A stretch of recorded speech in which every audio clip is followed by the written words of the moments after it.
Meow, meow, meow, meow.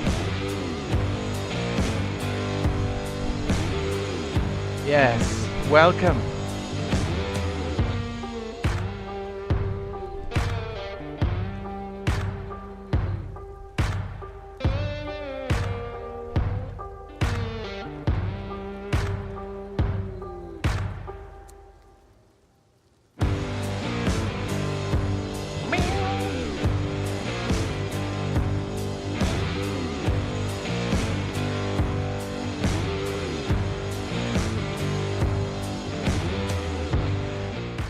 Welcome back, everybody. I'm Jade Monkey. We're back in Rust. We're doing a mix today.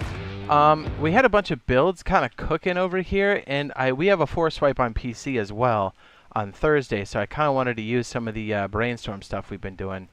And then I think we'll do a double header where we'll mix in...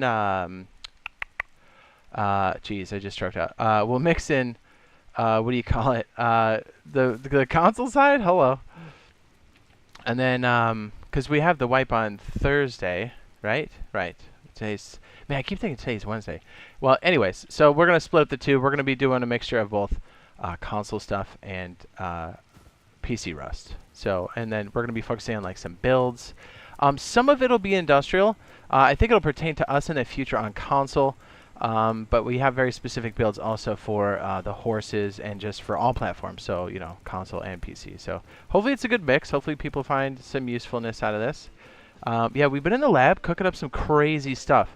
And the industrial updates always really piqued my interest. And so we've been in the lab with that for a bit. And I think we have a couple nice little breakthroughs there. So we're going to be playing with that. And then also some weird variation builds for, again, console and PC. Hopefully, we'll find some use out of that. Yes? Hello, welcome, hi. Open build meeting. It's like we like to brainstorm builds and stuff. So that's what we're doing. Hi. Hello. How's the audio? Good? Leveled out? We good? Yes. Okay, so over on the console side, the barns, the ranches, they are in. You can do horses. We have mission givers. That's all real. You need to download PTB if you don't see the servers. Sony and Microsoft stores. Search for Rust Console Edition, public testing branch. Good to go. It's basically all this. I mean, it's like verbatim.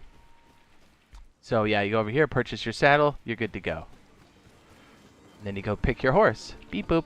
And what's cool is we have all this dialogue stuff now, which is really neat. So you buy a saddle. And you go over here. And you're good. You're good. It's nice. Yes, so the other really great thing about all of this is that custom servers are still going to be this year. And we're very, very excited for that, needless to say.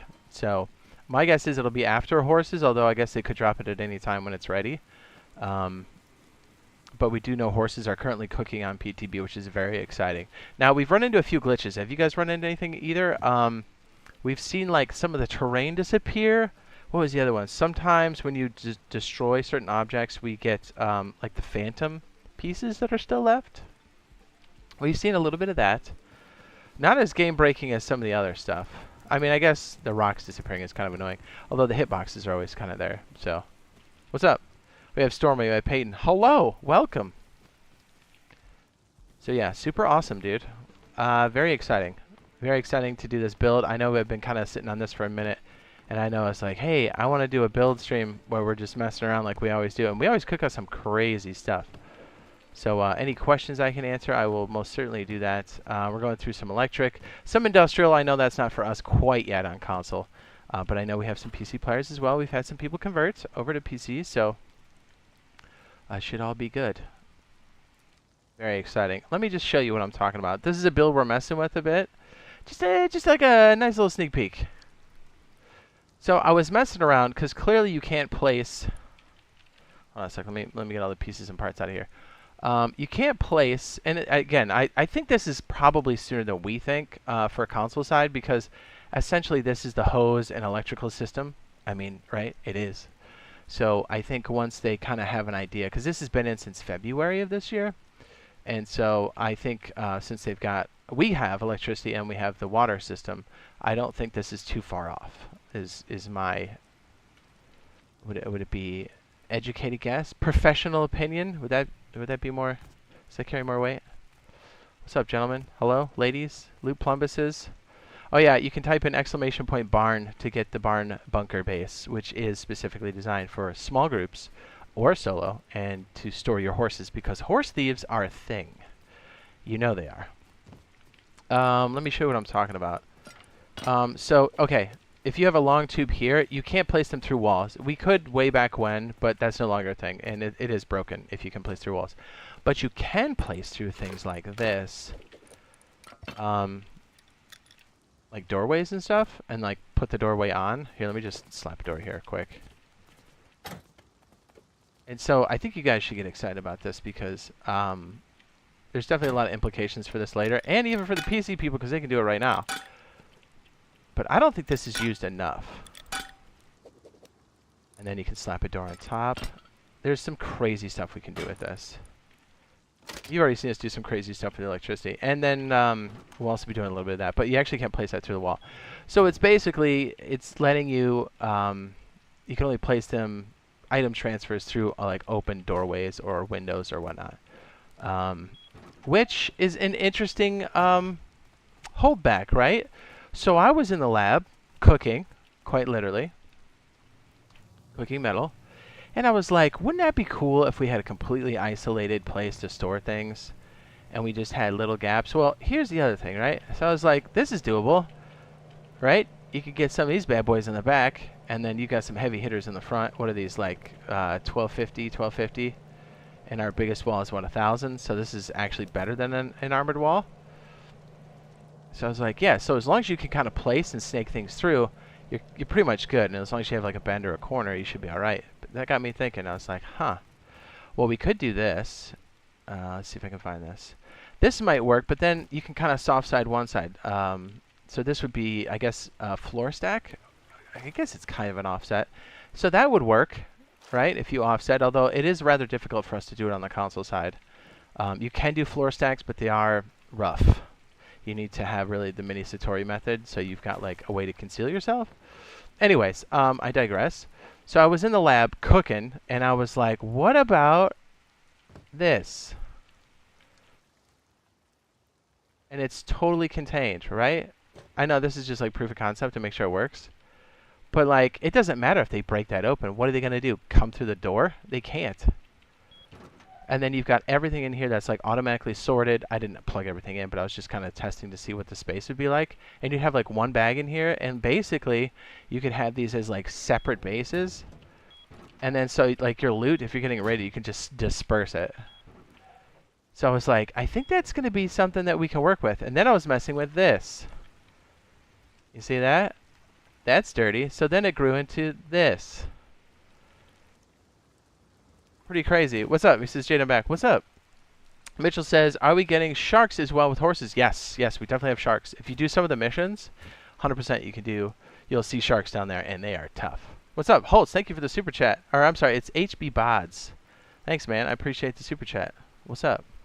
Thanks, baby. Clowning says, there's already horses and shark quests and new monuments. They've added scientists to airfield and train yard. Yes. Let's see. We have Stormy, Michael. We have Clown. Hello. Hi. So what I was thinking is we can completely lock off the interior. I don't think I connected anything on the inside here. But what we could do is have a completely self-contained, and then you can pass it down through this slot on the top. And I was like, ooh, that's hot. I think we need to make some tweaks to it. But for the most part, as long as you can reach a connector down here, you can pass it through. So if this is a completely sealed bunker, you essentially have a like 100% vault. So, which I thought was very interesting. So as long as we can kind of pass it down, I guess it would have to start from there, right? And then you'd have to touch it up here and then bring it down.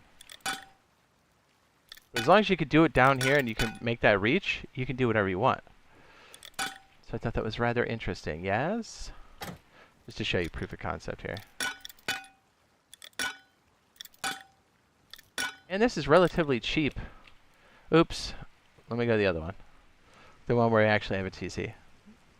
What's up? HB Bot says, hey, monkey. Hi! I appreciate that super chat. That's not bad, considering it's like a complete vault. And you don't even have to make high quality if you don't want to. You can just keep it metal. Or you could go high quality on the interior here. But, like, everything's sealed off.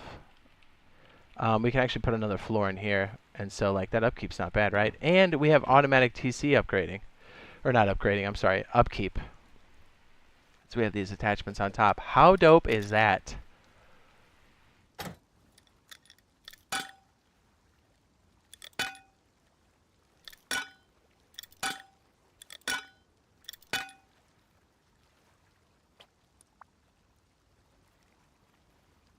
Ta-da! And then you can even seal this off with like a window. As long as it goes through a hole, you're good. So think about this. This exterior wall, it doesn't really touch anything. I made different materials so we can kind of tell the difference. But like, it's completely encased. You can't see it from the outside at all. It's got no exposed out wall. You have these crazy honeycomb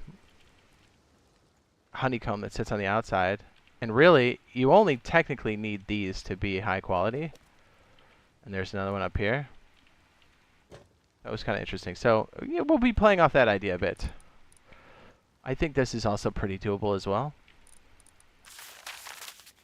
Yes, very good. So I think we can jam a couple of these in here and actually do some cooking with it. I was able to get this one yesterday. We gotta scooch that one down. But anyways, that's the idea. And then I think if we can keep it completely self-contained or make it smaller, wouldn't it be cool if we could have... So let's say a Zerg's coming to raid this base, right? So you can detect somebody coming in. Let's just throw a hypothetical out there. Let's get crazy. Right? And I want this to be manageable for like a solo or even like a small group. So like, obviously it wouldn't be right here, but you detect somebody. And so since this is essentially a vault, like you cannot enter this without like wrecking yourself. There's like no way to get in. So it's like super hardened. And so what would be really cool is if it detected somebody, it could disperse loot to like another section. So like another completely sealed off bunker. So like no matter what they're raiding, the loot starts moving. So like anything in the boxes down here could just be filtered out and then like dumped. So like we got a connection over here. I know this is a little off the wall. I know it's crazy. So like this is between two TCs, right? So like this is a TC, we're standing here, and this is a TC. Wouldn't it be cool if you had another base that was like this, but maybe smaller, right? More condensed. And so when this gets raided, the loot just gets siphoned off to that location. Or another two locations, it just splits it. How dope would that be? So I was just messing around with that like idea. I guess Sven did something like this when it first came out. I think he called it like cloud storage, which is, I think, a cool way to describe it. I think it would be doable. And like when he did his cloud storage, it was based off the fact that we could put pipes through walls, but we can't. But I don't think that'll stop us, because I think this is pretty hardened right here. Where is it? Where is it? I think this is definitely a good solution. Because like, you know what I mean? Like if this is all armored like this, you know, you're not going to get in that, dude. And even if you did, you can't fit in that hole. You've got the embrasures on top. You've got the armored window. Heck, you don't even technically need the armored window. You have these pipes that come in on the inside, and then you can pipe everything into the system on the interior. Dude, sick, right? Oh, sick. Can I not make this jump? Oh, there we go. Get in there. So then you'd have like a sleeping bag right there. And so you would have to spawn in here. And so what's cool is you'd have a box on the outside here, and then it would be like your... I guess your interface, I don't know, for lack of a better word. And it would be locked. So when you make a request to pull something out, you have to be authorized. And so like people can't raid this and get in the box and keep making requests, and then all of a sudden like they can just empty out your stuff. Like anybody who's authorized on the TC will be able to make the request to that like storage system. Does that make sense? Only 2 horses are on console edition on a testing branch. Not testing branch. Oh, on main. Probably about a month and a half is my guess. They haven't said officially. Hopefully it's sooner than that. But if we're going off of historical data, then I would say it's about a month and a half. Kind of hot, dude. Right? And I've been messing around with this as well. I know. Super big nerd. Now, we got to whittle this one down a bit, but I think we could do this one in stages. I like the idea of being able to enter the base underwater, or, and I think, yeah, we can definitely make this smaller, but this would be like a boat base. Let me get inside here. This would be like a boat base where you can, you know, store your aquatic devices, because now that sounds better on the water. It makes this so much better. So we're playing around with this. I think we can make this doable, but I think we can make it smaller too.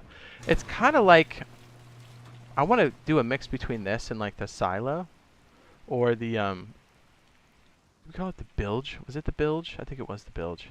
Where it's like in deeper water. Does that make sense?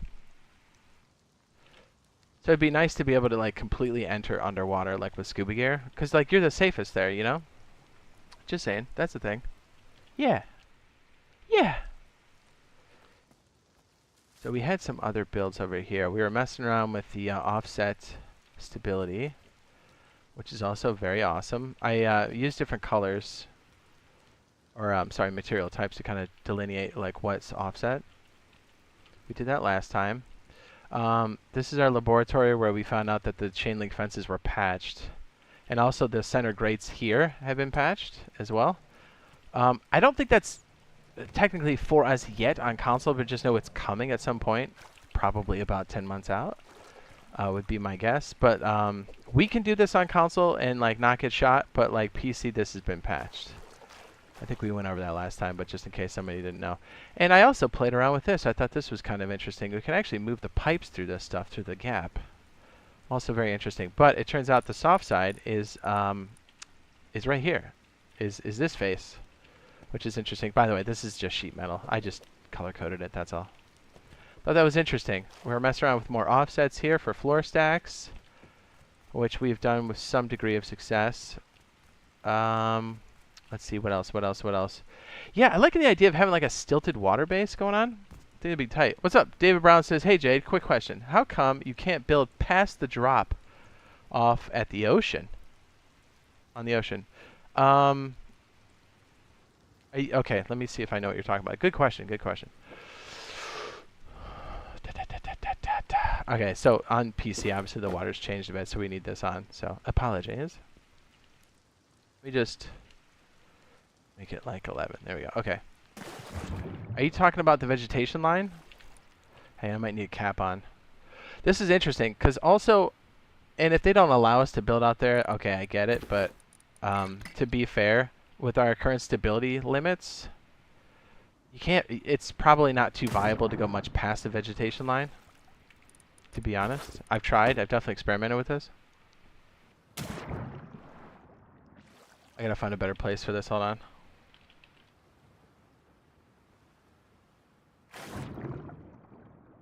Okay, are you talking about this line right here?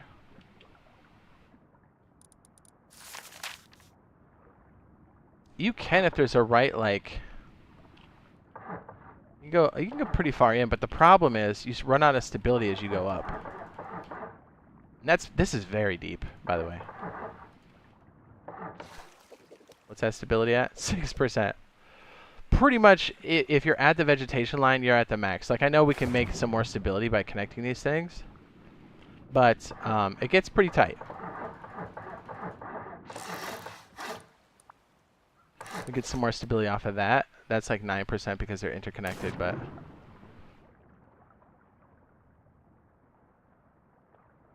where the ocean starts to drop off. Like, are you talking about deeper than this?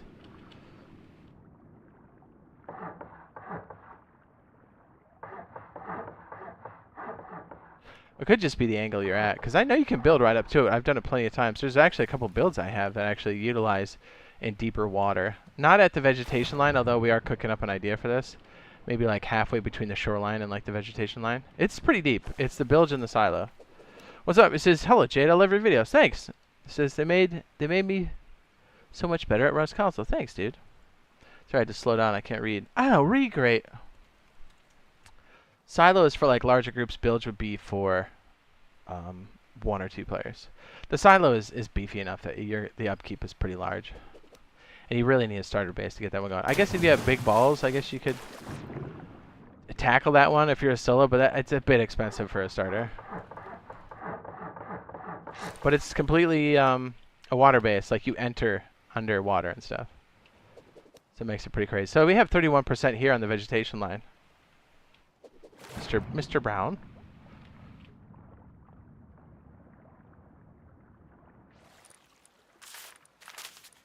And I gotta tell you, if this audio glitch stays off of our backs, definitely living in the water is gonna be a lot more viable because you're not gonna have to worry about resetting your stuff all the time. Which is nice. Very nice. But this is about as far as you can go. I mean, you can go further technically, but like the usefulness of the tower, because you see how tall that tower is. It's like ridiculous. That's a good question, though. It's definitely something we have contemplated deeply. We're what? How many stacks deep on this? So this would be on the vegetation line. So not including the foundation, we have 1, 2, 3, 4, 5, 6, 7, 8. On the 8th tile breaches the top of the water, so 8 tiles high at the vegetation line. It's pretty tall. And let me kind of stand here to give you a better scale or reference. Oops, I didn't mean to fall in the water. These are all important things, though, because like definitely water is a thing now, you know? Now that we've got these missions, it's not as unstable. So, I mean, let me give you a better idea of when we're swimming this, because that'll really... I mean, that's out there. That's freaking out there.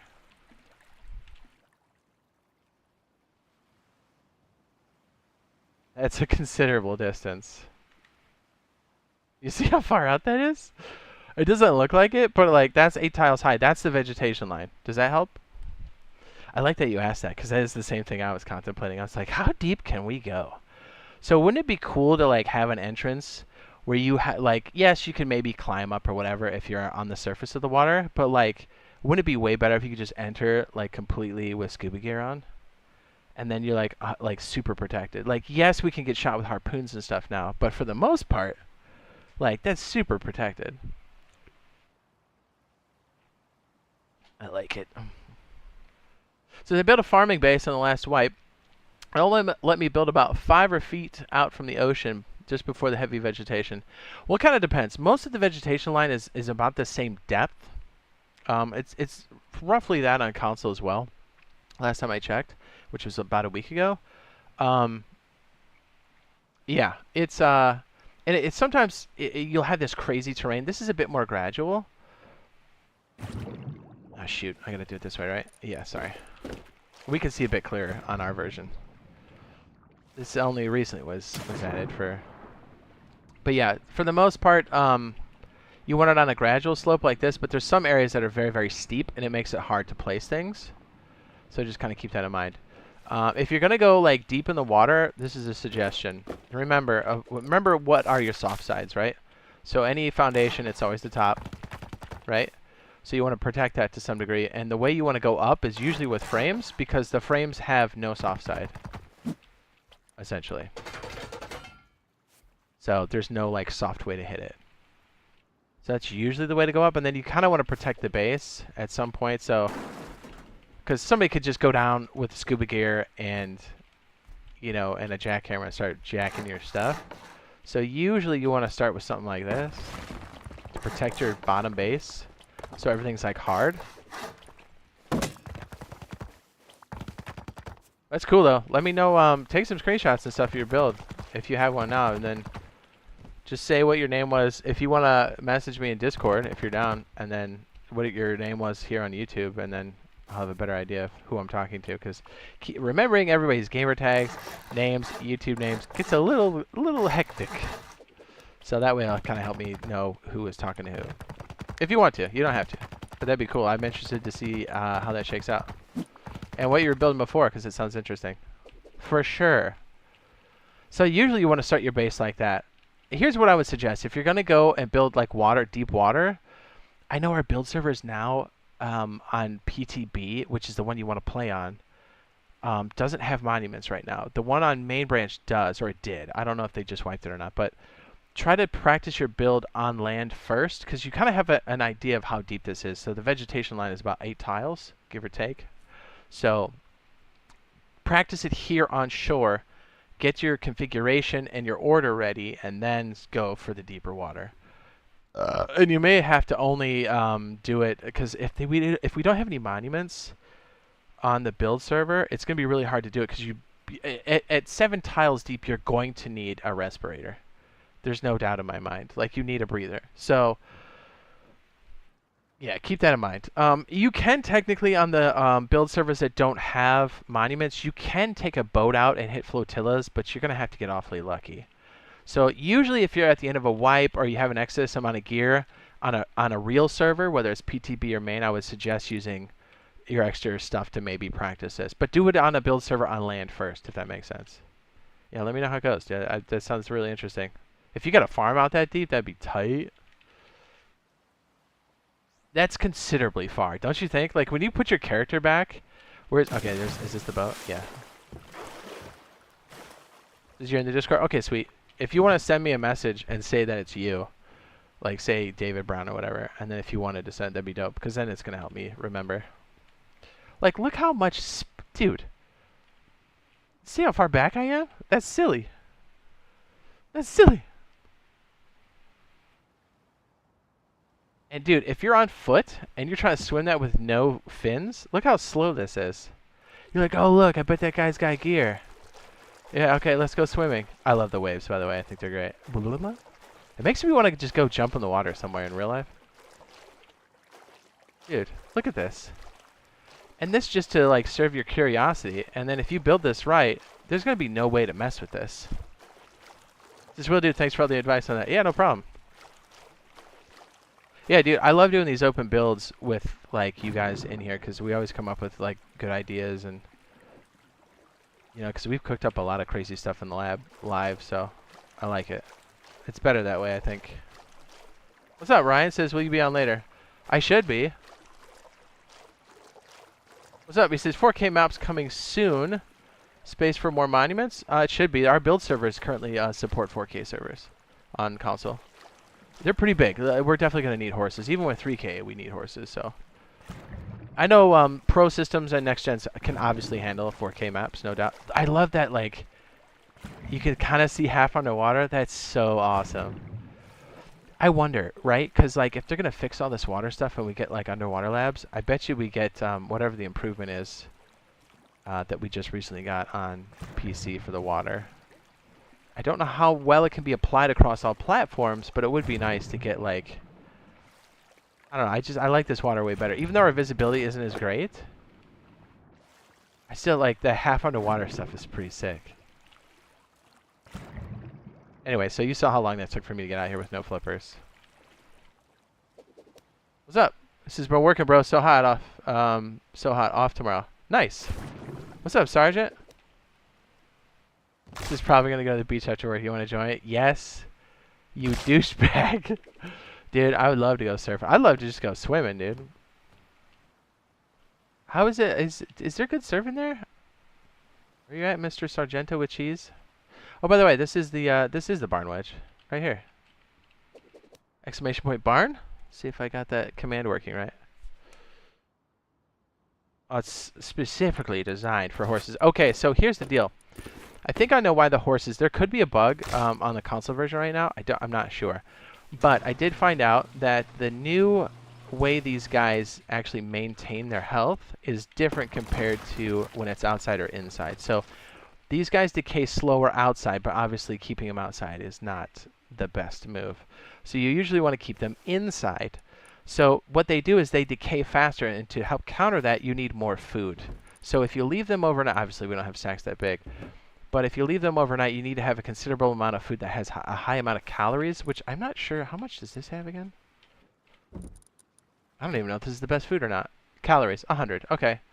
So if you're next to a river or whatever, dump a bunch of pumpkins in there, and that should help him overnight. Or just buy some pickles. They're like $1 for 6 at the outpost, or I'm sorry, bandit camp. If you like the horse, because some of these horses are really good, right? Like, I don't think this one's that great. Oh, no, he's pretty good. Yeah, okay, he's 46, so what am I saying? He's really good. So sometimes you want to keep these guys, so you're just going to need a lot of food. So with this particular base, you would just need to Just put another trough down. Beep boop, beep boop. And then just put a bunch of food inside of there. We were actually smoking them because we're like, well, at least we'll get leather. So you would just have to put like stuff with high calories in here, and like a lot more than you would think. So that's the update on that. I think that's why. Although if that doesn't work and you have stuff that's high calorie, then their burn rate's too fast on the indoors. So I kind of have to compare this between our version and the PC version currently to see if it's tracking correctly. Because if it's not, I'd love for them to get it fixed with the next big batch of patches that they're gonna do. So it's nice, and this comes complete with. You don't even need these solar panels, by the way. That's extra.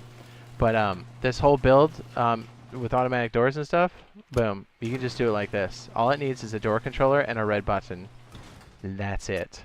That's all that takes. And you're on a horse, you get on there, and you go right back out. What's up? Cody says, can you even load into Builder's Paradise on Rust console on PTB right now? I did. Last 2 days I've tried to load them up and it reaches 98 and then the world generation and crashes the game. I have not tried in the last 2 days, but I have done it in the last week. You mind me asking what platform you're on? And like what, was it Core, Pro, or Next Gen?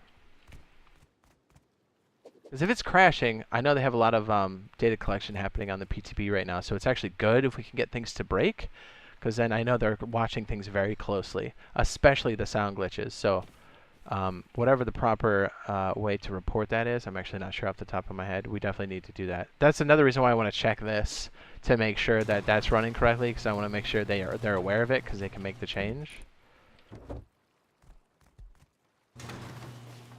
Because it would be nice to store these guys overnight. Anyways, that's the barn wedge. Barn, what did I call it? It's the barn. It's the barn. I just put it in there. The horse, bunker base, the barn wedge. It's good stuff. Hopefully that all makes sense. So here's the other thing I was thinking about too, and I know this kind of goes back to PC, but again, this pertains to us because I think we'll get this soon enough. Watch, they're like, that's the first thing they attack next year. I think when they do this, when they plan to do this, they're only going to announce it when they're really 100% certain, because electricity was so crazy. They needed to like have a grip on it. And like I think before they thought they did, and then they made the announcement, they're like, oh geez. I mean, it almost took them 2 years to bring it out. So I don't think it's going to take that long for this to come for us. I really don't, because a lot of the core stuff or the groundwork has been laid. It is very similar to the water and the electricity system.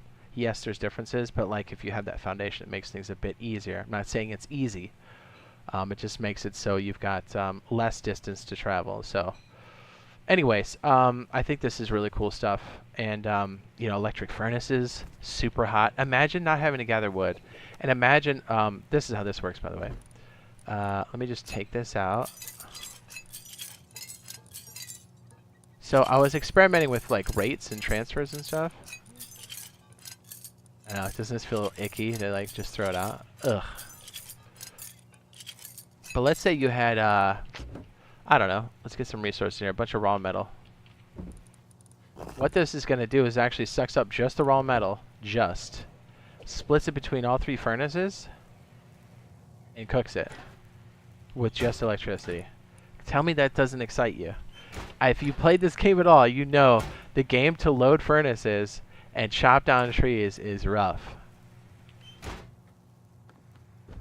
Look, and then it takes the cooked out of the bottom and then puts it through here, which this is the what is it, the conveyor that pulls it out, and then dumps it back into the same box. Tell me that's not hot. You just want to come in and dump your stuff and then it automatically cooks. Tell me that doesn't sound appealing. And it's really not taking that much power at all. I think these take, what, 3 per unit? Yeah. So this is actually using, what, 9 units of power? And then these take 1 apiece, so we're looking at maybe 11. So you could run this off of a medium battery and like 4 solar panels if you wanted to. And if you were smart about it and only turned them on when you needed to cook, you could probably run this off of just 2 solar panels. Tell me that's not hot. That's just like kind of proof of concept to make sure everything's working correctly. Because I actually did this right when it came out, and there were some bugs. And so I was just checking to make sure everything was functioning correctly. You see how fast we just cooked 1,000? Or we are cooking 1,000, or it loaded up 1,000. How sick is that? Pretty amazing. I like it. I like it.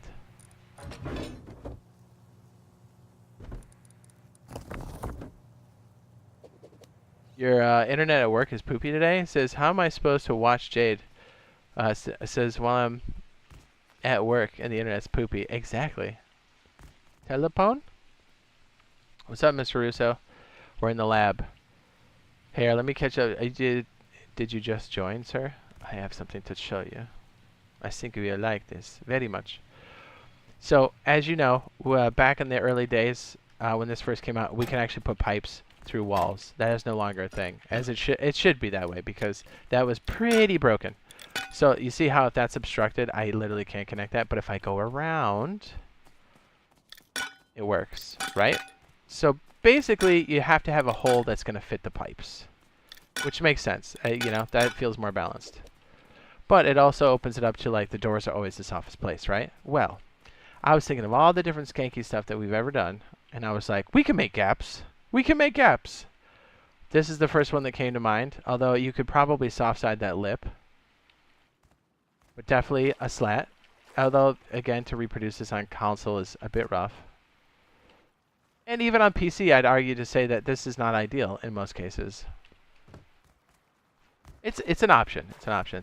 So I was messing hard with this, and I was like, well, what if we just created a gap that you could touch on this side? And you could, like, you know, that works. That is a hard block. There's no way, you know. So then I took it a little step further and built it into this. And so this whole system gets fed through the ramp that's on the side here. That's like, so it's basically a bunker that has pipe access, which means you can move stuff in and out. Hot. And then I was like, I think we can go one step further. So then I looked at this and I'm like, dude, there's no way you can get in this. Right? No way. And even if you were to break this wall, what are you going to do? Walk through this? You can't. You spawn in here. There's no other access. You can't walk in here.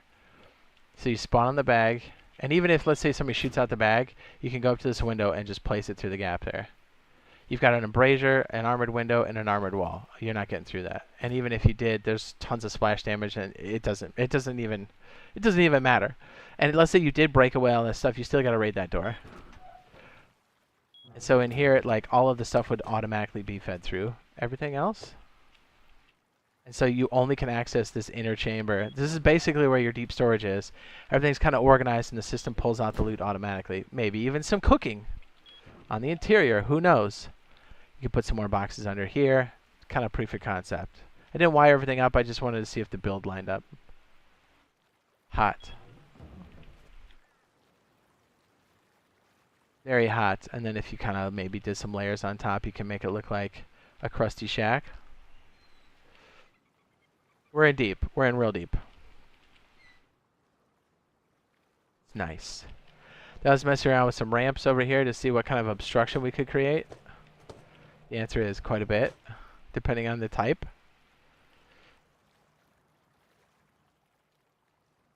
And then I played around with this to see that you could feed it through. But I also found out that the soft side of ramps is literally the side you're standing on, which makes sense.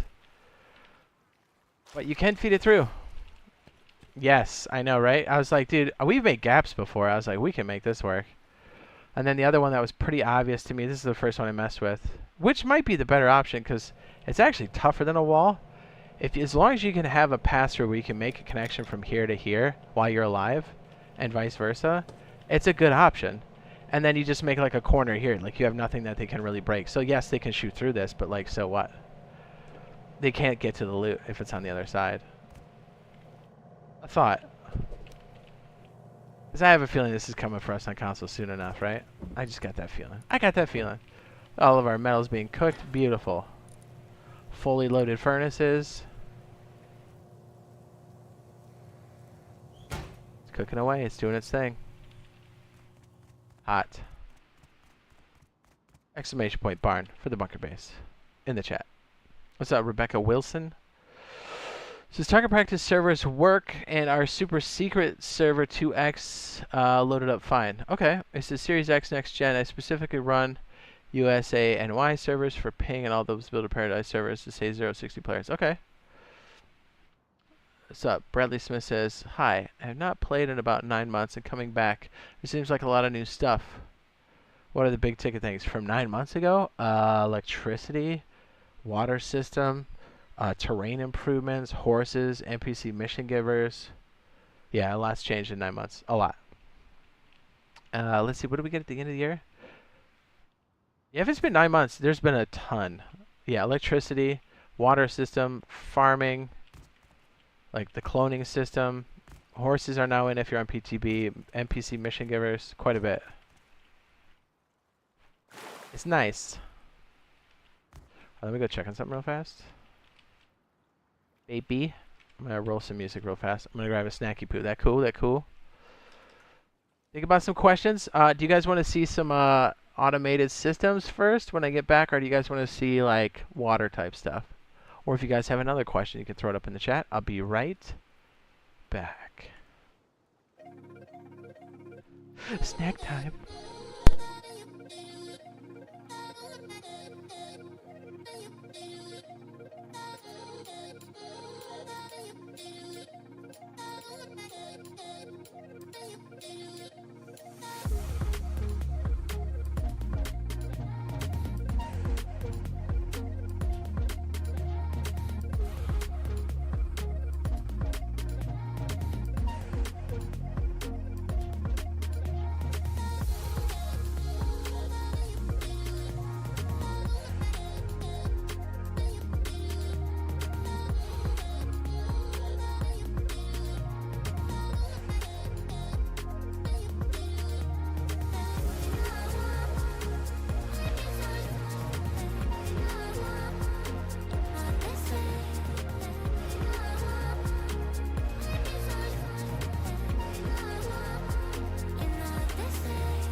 Hi, hi, hi, hi, hi. Thanks for waiting. I had to grab a little snacky poo. Says, you know how to automate the furnace to shut off, Jade, like when it sucks out all the metal. We could work on that. That definitely is something I'd like to work on. So I think, if memory serves correctly, if there's a fail condition, which we learned on the last one, right? That's going to control it, I believe, right? Because the fail condition is what really determines. Do you know you can also move categories too, which I thought was kind of interesting. Alright, so it's done moving everything, so we could just take a little bit of wood. And it should turn green. So I think when it hits the fail condition, like there's nothing else to pull, which will probably be controlled by this, right? Because this is the one that pushes it out. This is what grabbing metal fragments. So when this fails, we can have the fail condition come over and shut this off. As a matter of fact, I think it'd be as easy as doing this. So when it fails, we could just have it hit the off toggle, right?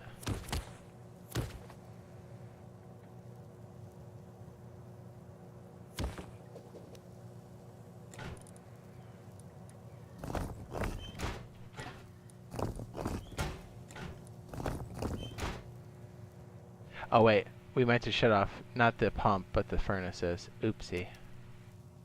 Well, it definitely worked. It just shut itself off.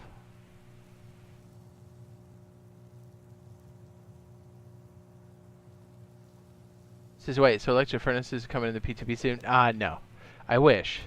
We're kind of doing a mix, because we've got people that are in both realms. Although, again, I think this is going to be for us relatively soon enough, yes? Yes.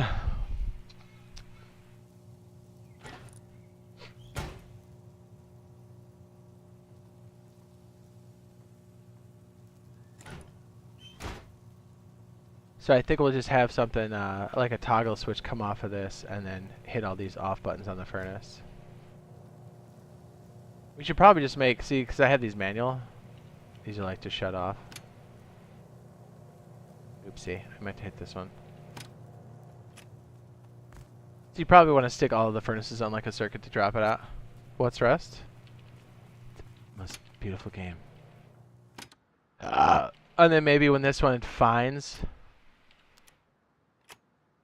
what do you call it?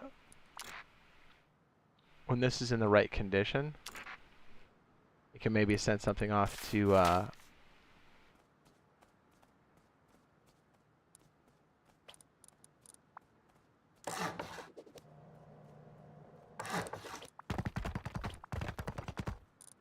so instead of these being controlled by something goofy, we could just have the signal sent out like through a branch or something. Or I'm sorry, a splitter. Splitter.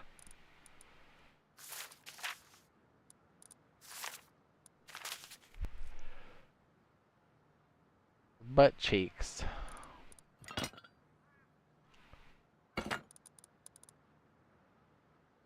We don't have this server open to people. This is kind of like a closed PC server. Nothing against you. We're just kind of got everything running in here, so.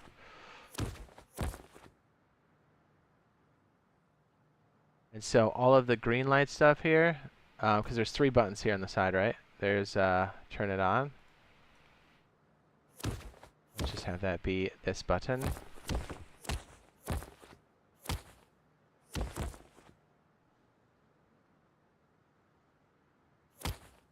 Says, would it be possible to automate the shut off for electric furnaces like when they run out of power? Like when they run out of power, turns off? Yeah, you could. That's also a good question. We can mess with it.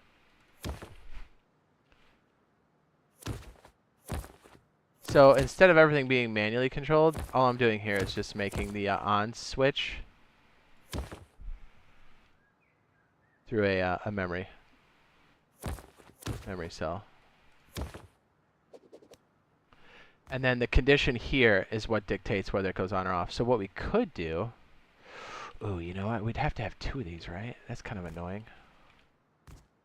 We'll work with the on. Let's do that one first. So if this detects any raw ores, this will say the on condition. So filter pass. So as long as it's sucking up raw ore, it's going to send a signal that's green that's going to turn this on. So filter pass, that's the one that's going to control this whole thing. We'll have it go right.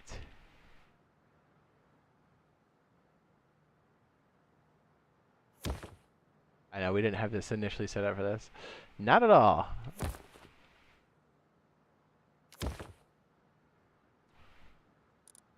So we're going to cheese this one and grab it from here, just a power source.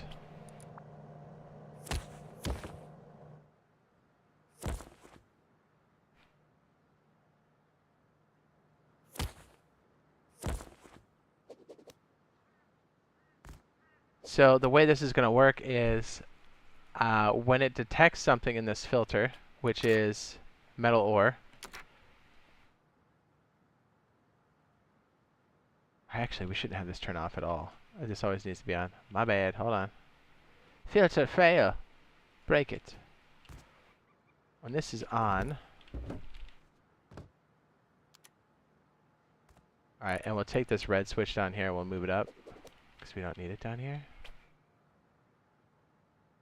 So we're going to manually have this switch it on. What a nerd, right? What a nerd! Reset is basically off. I think it's in that condition now. Okay. So when this detects, so this will be on. So when this actually detects any raw ore, it'll turn on all the furnaces. Let's see if that is exactly what it does. If we did it right, it should work. So this will turn on the furnaces when it detects just metal ore. Oh, that's hot. Tell me that's not the best.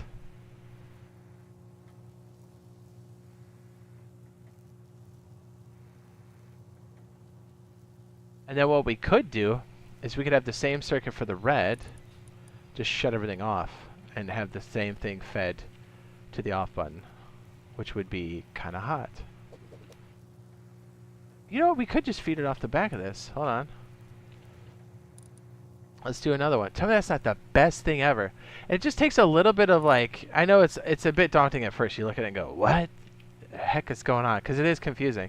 But like once you figure it out, then you can kind of like build it off on the wall and make it more condensed. And then like once you have that pattern and that solution in your head, you can always build it the same way, just like you build a base. Like there's certain types of bases you always build and you know what that is. You don't have to necessarily look it up all the time because you're using it all the time, right? Or in most cases, most people are like that, but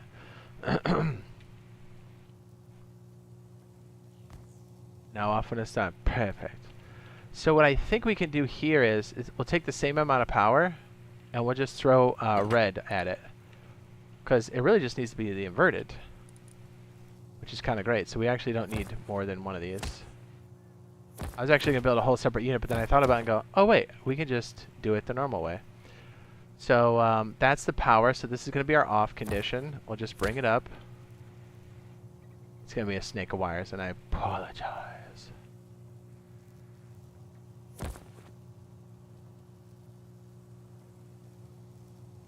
Yeah, we'll have to rewire this in a way that's a little less confusing.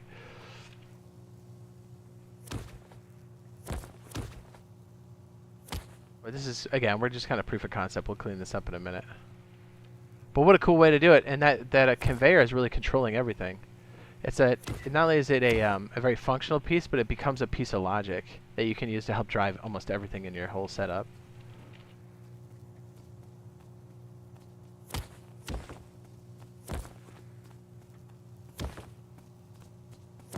I'm so glad we have colors and stuff. To see where things are going, it makes it so much easier.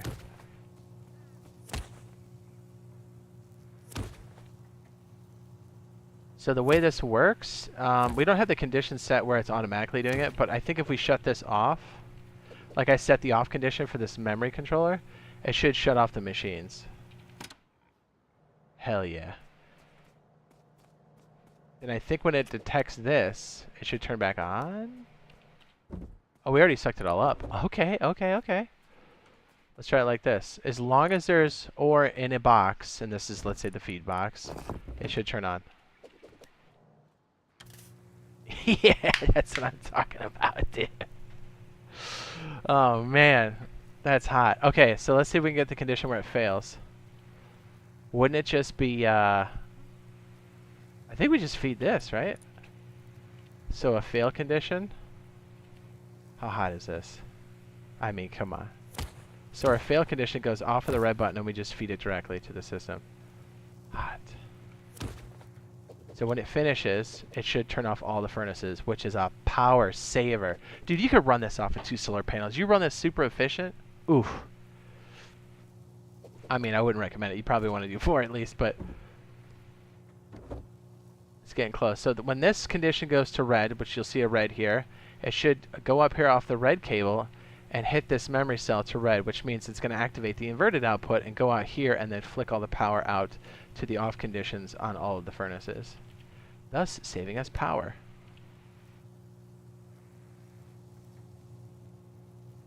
So Rain says, hi Jade. Hi! Yeah, we're doing a mix of stuff here. I know we're doing a little bit of industrial for the PC side. Again, I think it's pertinent to us in the future, near future. Not this year, but I think it's definitely going to be a thing. And we're talking about horses and doing builds. That's tight. So when it's done, yeah. So this conveyor is operating this whole circuit. Everything is off of this. So if it does not detect the metal ore, just the ore, it shuts down the whole furnace system. That's dope. And this runs off of 100% electricity, no wood. And then we can have, when it's done or it doesn't detect any metal fragments or whatever, it doesn't necessarily have to be just metal fragments. But then we can have a condition set when all these buckets are empty. Yeah, really what we should do is have the off condition be controlled by this, because really you'll have some metal left that's not cooked. So maybe the best way to shut this off is using this condition.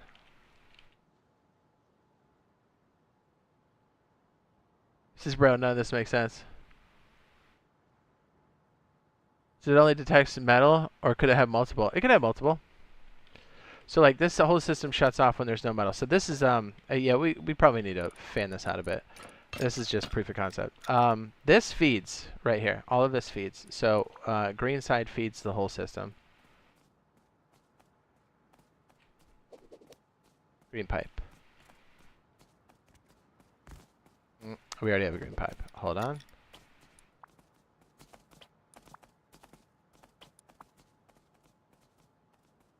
Yellow pipe is the feed. Comes out of this box. This conveyor is only going to pull metal. Ore. That's it. When it detects metal ore in this box, it will then take its pass condition, which is the green line, and go over here to our memory cell and turn it on, which will then in turn puts that on signal here and then turns on all these green lines, go to all the furnaces to turn them on. So it only turns on when it detects something it can cook. So I could put whatever in here. I could put a door. I could put wood. I could put this. It's not going to do anything. I could put more metal fragments. It's not turning on. But if I take raw ore, it's going to turn the system on. Oops.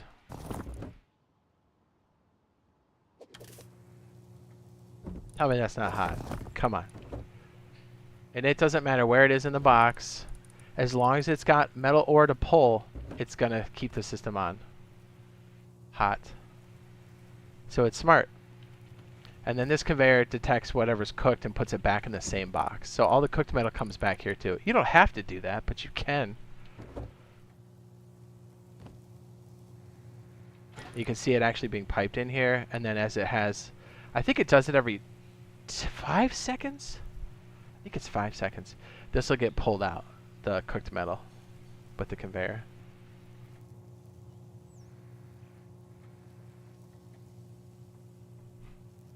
Tell me it's not hot.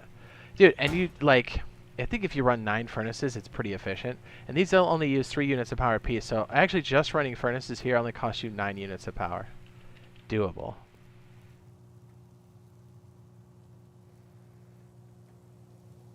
Again, proof of concept. We can clean this way up and get this a lot more condensed. I just wanted to make sure the system worked the way I thought it did.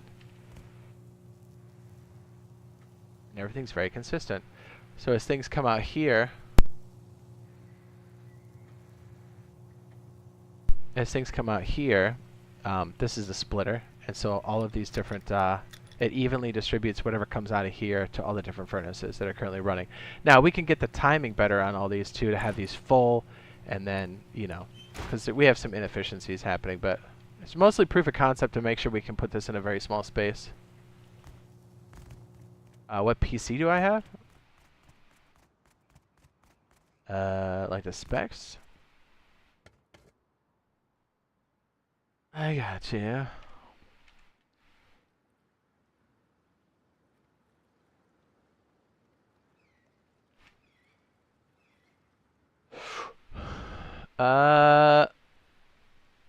i9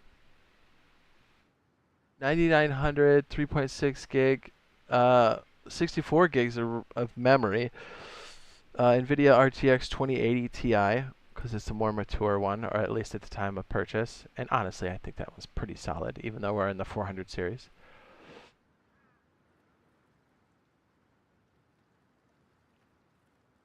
"16 cores.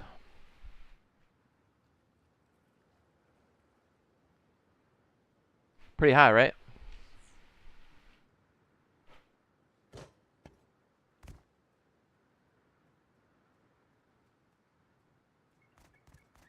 Yes, there's a lot of potential to this. Now imagine all of this automation, and it can do the same thing with sorting, right? And imagine all these boxes tucked away in your base.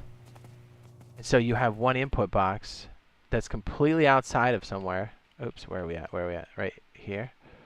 Completely out of somewhere, where like you've got some input here, and then you've got a completely sealed vault, and it can store everything. Right? Just imagine that for a second. So like it's completely, you're good. So this is honestly WPC build. I should hope so. I built it. I went ham. And I got the 2080 when it was like stupid expensive. I mean, don't get me wrong, GPUs are still expensive. But this was like, everybody's using the crypto crap. So like, it was so hard to get a card, and it was dumb expensive.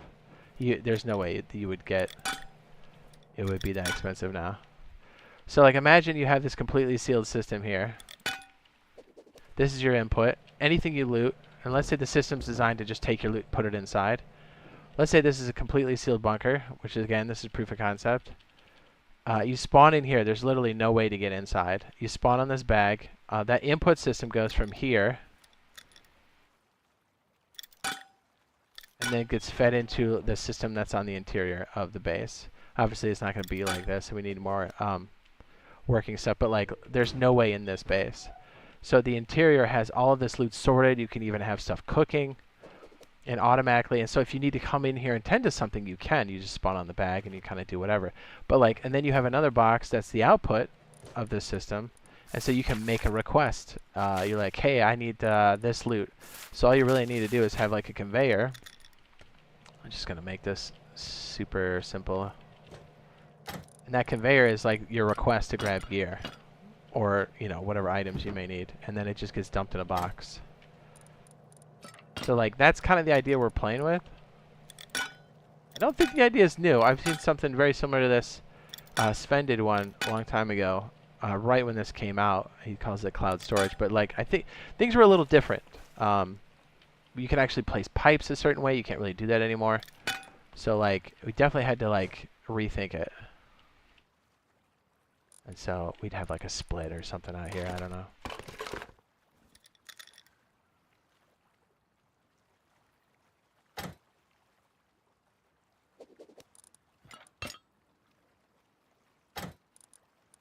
And so more to the point, not only having an automated system for all of this would be great, but more to the point is creating multiple bases like this, and they're smart enough to know when they're getting raided, because you already saw the level of automation. You can literally put an HBF sensor on here and detect if there's an enemy. So anybody who's not, let's say you have the HBF sensor on the interior. So if someone's raiding the base, what happens is, let's say you have 2 of these. it'll start moving loot from this base to the other base and spread it out. So like whatever's getting raided is going to have the least amount of loot because it knows somebody's attacking the base. You could even set it up where it detects if a wall's destroyed, and then that'll start moving the loot. So like whatever base they're raiding, they're going to get either no loot or minimal loot. That's the end goal for this, and I think this is the first iteration of it. I think this is a solid implementation because this essentially you can't enter this. You can only spawn into it once you seal it. And it's a way to move the loot around.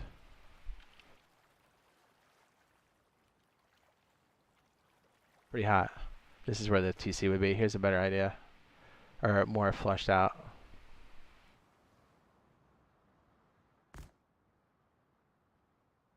So like all this stuff can be passed through like a gap up here, which means you can only spawn inside of here. So like let's say you had, again, 2 of these. So 3 total, because this base doesn't cost that much. And let's say if this first base is getting raided, then it detects that it's being raided, so then it starts to take all the most important loot, and it knows, whoops, where the most important loot is, and it starts moving it to one of the other bases. And so like it doesn't matter where they're raiding, it's always going to keep moving it around. So it's the maximum cost for anything, for a raid. Like you're going to have to raid 3 bases before you get to the right one. And all of the buttons and stuff, that'll be like protected, so like you can't necessarily just sever the connection. You'd have to still raid it completely. So like if you have 3 small bases that are easy to manage, like this is pretty beefy. And let's look at this TC. What's the upkeep? Doable, right? Like that's cheap. That's cheap. That's dirt cheap. Like two stone nodes, a tree, 2 metal nodes, and barely a crumb of high quality. And you have 3 of these. And you raid 1, and you have to raid all 3 before you get any of the loot. Like, dude, it doesn't matter if you're a Zerg or not. Like, it's almost better to do this than to do a Zerg base because it would cost you less to run this, to build it, and they literally have to raid 3 bases before they get anything of value. So, like, you would have this set up where it detects whoever's raiding, or it detects the wall being raided, and it moves, like, your sulfur first. And so, like, these bases would be connected. I don't know, let's just, for example, let's just say the other base is over here. We need some more visuals, yes? Let's say the other base is over here. And this base detects that it's being raided. So that box is going to represent another copy of this base.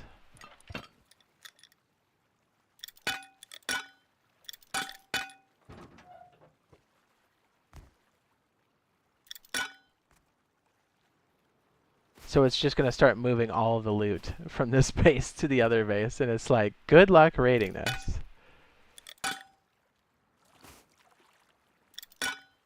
And then this is all protected on the other base. So just imagine that for a second, where you're just like, oh, I got to raid 3 bases to get something super basic? Forget it. And so if we can get this cost down even further, which I think we can, and the footprint even smaller, I mean, it's like, how are you going to... It's the ultimate counter to Zergs.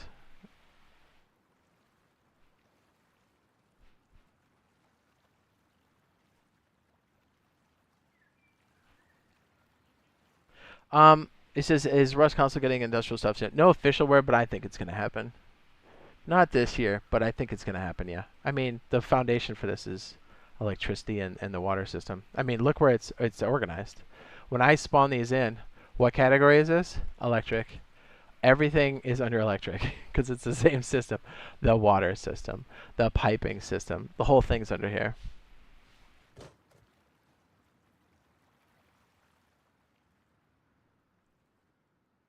And so with that same idea, I was also thinking about another way to make a very tight clipped bunker. And I think this might be another good solution as well. We're in the lab. I wanted to kind of showcase some of this stuff because we have a force wipe on Thursday as well. So it's not just us.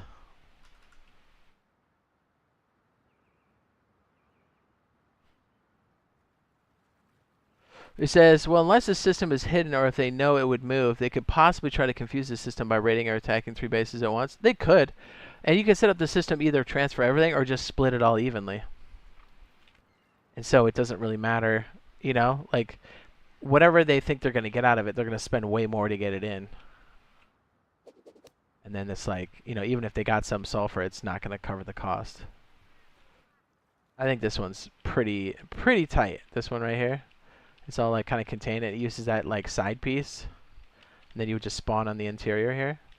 So even if you got inside here and started launching rockets on the interior, you're not gonna. It's not gonna do. It's not gonna do anything for you. Especially if you slap a door right here.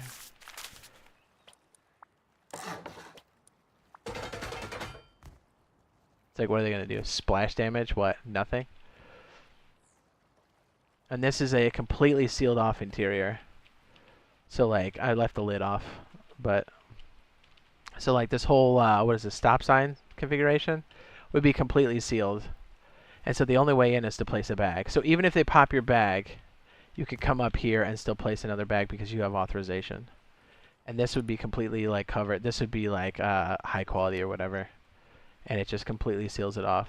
And then you'd have that same system kind of coming out here and then like feeding to the interior of the vault. And then you'd have like 3 of these. Same idea.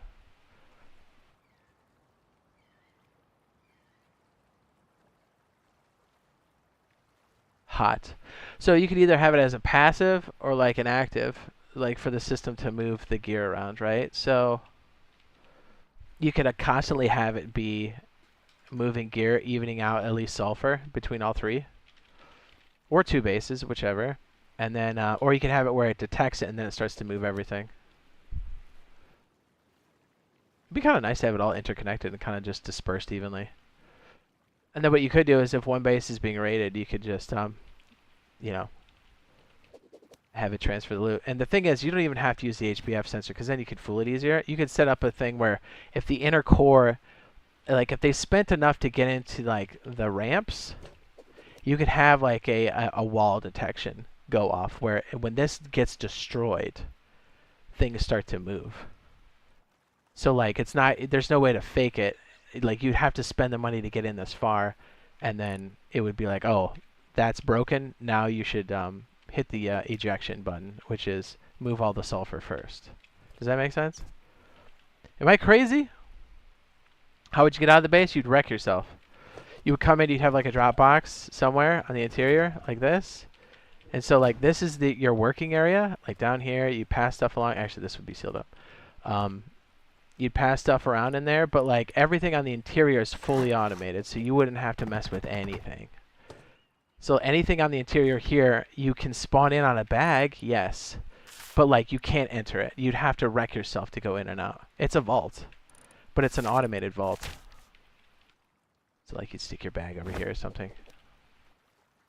And so you could operate out of the base here, and then you could just have like a box, and you're like, oh, I want to make a request, and then you just kind of tell the conveyor what you want, and then it pulls it out of the base. Is that crazy? Are we getting a little too meta? Is this nuts? So like, okay, let's say this is the out of the system. I know I'm bouncing all over the place, but I really wanted to show this before it all gets wiped like in a day. Okay. So this would be the end for the system, let's say. So whatever you put in here, it sucks up and puts into this automated system on the interior. We don't have any of the inner guts working here, but so this is completely sealed. Just imagine the same idea. But if you want anything out of it, you would go to this box in this conveyor and say, oh, okay, I want a SAR. Or, wait, not a SAR, I'm sorry. Not the BP. Let's say we have, I want a rifle. So you would add this to the list, and then it would pull it out. You could even have lockers set up where you have your own kit, and it just pulls your kit. Kind of dirty. You can literally put these on each of the... And then you could have this conveyor, like, just feed that in and say, okay. And then, like, you can have this specific conveyor that always pulls a certain type of kit. So you can put multiple items on here. You can say, I don't know, let's say a hazmat suit. Boom. Hazmat suit. Not the BP. Has. There we go. Hazmat suit. Add. Good. And then we'll say, I don't know, what's our favorite thing? I was going to say Timothy Thompson. And then, what is it? Pistol bullets. So you could just have this thing pull what you want. And then like med pens.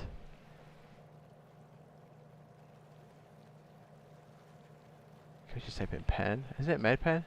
What is it officially? Oh, it's syringe, right? There it is. Medical syringe, I guess. So you can have it pull this, and then let's say you just want some, I don't know, pumpkins to like feed you. And then you can set the amounts for all these things. So like this guy here could just feed the locker over here. Does that make sense? So you don't have to keep worrying about pulling each individual item. Like you just turn this on and it automatically pipes in to this locker space here. So like every time you turn this on, it's going to pull a hazmat, a Thompson, a pistol, a syringe, and a pumpkin. So like that's all proof of concept for just pulling from the vault. And so like the whole idea with this base is you have some small working area, but for the most part everything goes to the inner guts of the base, which is fed through whoopsie poopsie, which is fed through the bottom here. Actually, let me set some of this up so it makes more sense. Again, proof of concept. This would be out, right? So let's just make it all the standard color, and it comes through here. Whoopsie. Man, that really moves fast. And then we'll just have this kind of go into an imaginary space down here. And so let's say you spawn in here. You're like, oh, okay, I need to connect all this stuff. No problem. You connect from up here, comes back down. It runs in right there. And so anything on the... geez, that moves fast. So anything you have up here, you could technically pipe into the system downstairs. You can have different ins and outs up here if you wanted to. So like this could feed everything in these boxes to go downstairs, for example.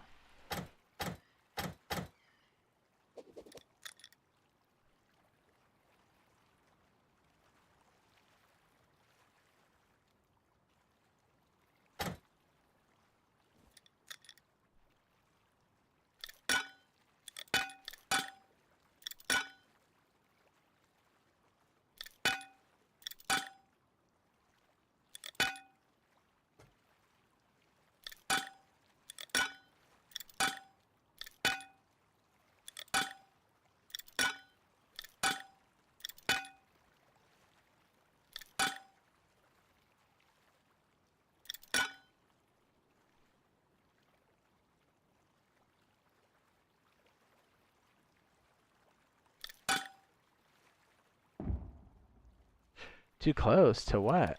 Hold on. Oh, it's off that. Okay, so we'd have to run out here. Okay, okay. That was confusing. Yeah, so I wanted to workshop this one a bit more. Even though I know this isn't for us right now on console, but I mean, you can do this on PC. This is definitely doable.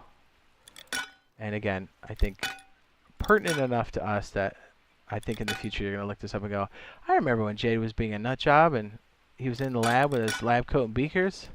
You'd be like, let's look that up. And you go, oh yeah, that was dope. So basically, whatever the system is here, however you want to control it, would grab things from boxes here. You could grab everything if you wanted it to. What? Where's the end? Let's go. And not leave enough room on that side. That's awfully fickle. I did not know that. Oh, that's because it was on the wrong side. Duh.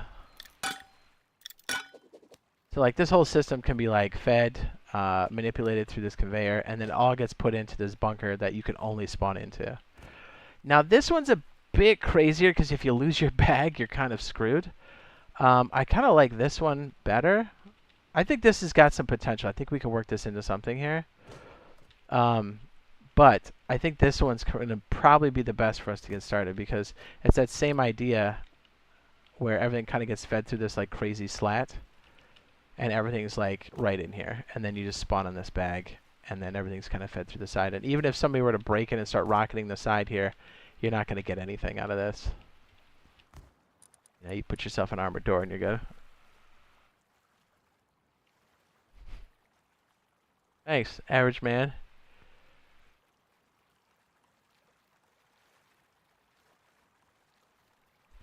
Pretty hot.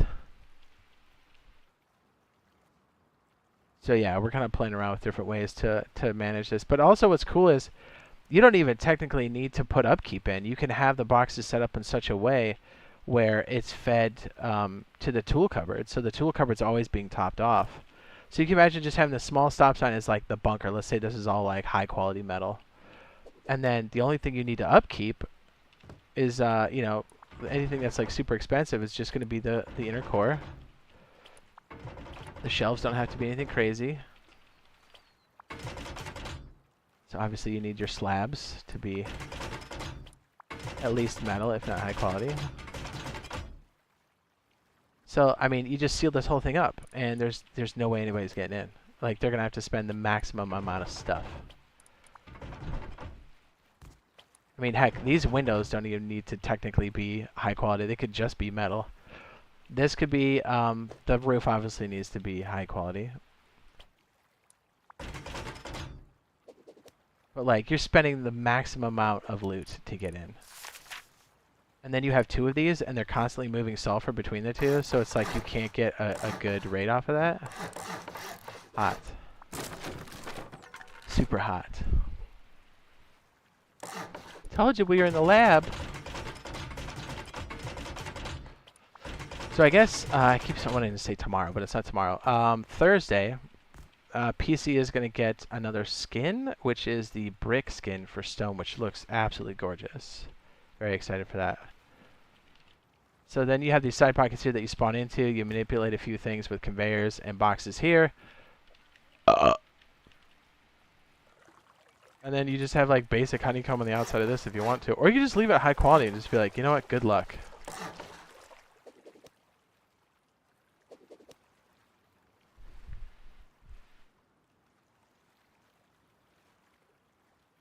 Yeah, and so all you really need to do is, like, the reason why you need a bag in here is because once everything's kind of configured, you need to be able to have a wrench and stand here and then connect to a piece here and then connect out and then kind of pass it in. That's key to any of this working correctly. And I like this one because you can place a sleeping bag down and make it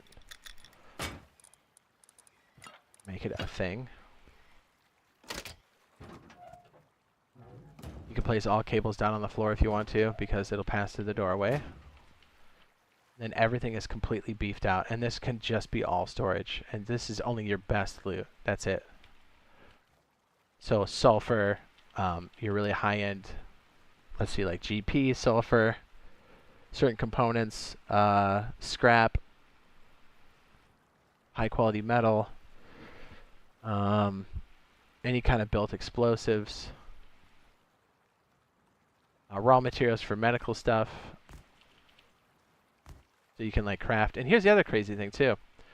You can actually craft this stuff automatically too. So you can just keep all the raw materials and have, each time you make a request, it can be fed into the workbench that automatically crafts it, which is pretty sick. Because then you don't have to worry about somebody being a BP master. It's just on the table. Blueprint, input, output.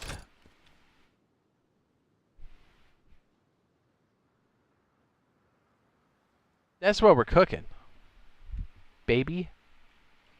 Now you can see why I was excited to kind of at least show it off a little bit, so we can like kind of work it out. And I don't know if we'll have a solution for this by the end of the stream or anything, but like at least we'll have like record of it. You know what I mean? So we can kind of go back to it on Thursday. I do like this one. I think this one needs a bit more work, but I do like the idea of like it's very compact. The TC is very protected. You've got all this like fake out like wood on the exterior, and this is just stone, but that's like enough to create this crazy honeycomb, but it's cheap enough. Is there a way to limit the amount of stuff you can request? Absolutely. Absolutely. You can even make it where only authorized people can activate the switch. So like you can have this so only people from the TC can activate like a conveyor. So like nobody can just keep requesting your stuff and pull it out. So like this would only be active if this detected me as an authorized person. We've done that with like doors and stuff, which would be the way to go. It's the ultimate way to protect your stuff. Or, and we'll get this eventually. Hopefully we get this year, to be perfectly honest, on console. Oh shit. Let me grab it right here. I love this stuff, dude. This game is so tight. And then we'll do some electronic stuff for us on console as well. But what's really cool is if you really want to control the power for this, you could just have a smart switch, and it's literally built in to be authorized people on the TC only. So you can just have this go right into the input power, and then just say everything's controlled by this, which is like way simpler. But until then, if we somehow get this before like the smart switches and stuff, you would have a control unit here that basically says, okay, if this detects me, then you can turn on the power. It was very similar to the Jade smart door system. It'd be kind of like that, but instead of a door switch, it would be a conveyor. So then that way, only people authorized can make the request. Because it doesn't matter. If this is off, you can put whatever you want in here. It doesn't matter. It's not going to pull it. I like it, though. Average man making videos. You get what I'm doing. You know what I'm trying to do here. So like that's why I was doing all these proof of concepts to be like, okay, how fast is it? What's our turnaround? How viable is it for us to do a cooking system? There's a really good self-contained single square, like I think is it 18 furnaces? It's something wild. When I reference it more, I'll have the name because I don't remember what it is off top, and we're not using any of his stuff yet. But he has a really good way to kind of compact a bunch of stuff in like one square, so it's like a super furnace. And so like we can combine a super furnace completely interior of the base that's running off of just electricity, and then we have like a complete sealed vault system. Where the heck am I?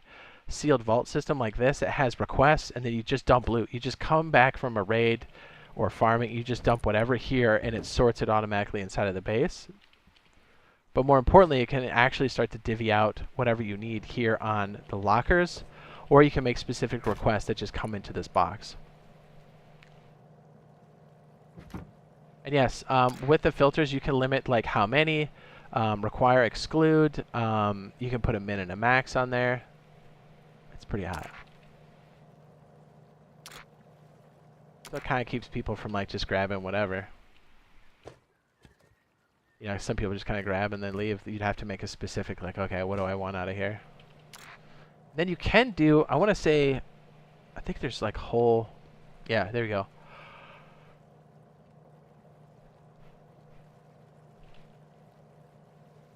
There's like whole categories too. So you can grab all weapons, clothing. What else am I missing? There's food. Is there electric?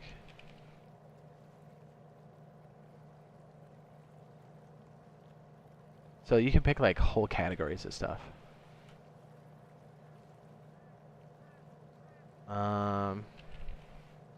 Ammo. Medical.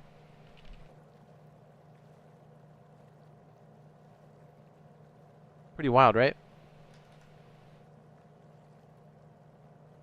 It's got a lot of crazy implications, and I just don't see people use it enough. I've seen some really great builders do some stuff, like Sven did some really innovative stuff with the cloud storage when it first came out, for sure.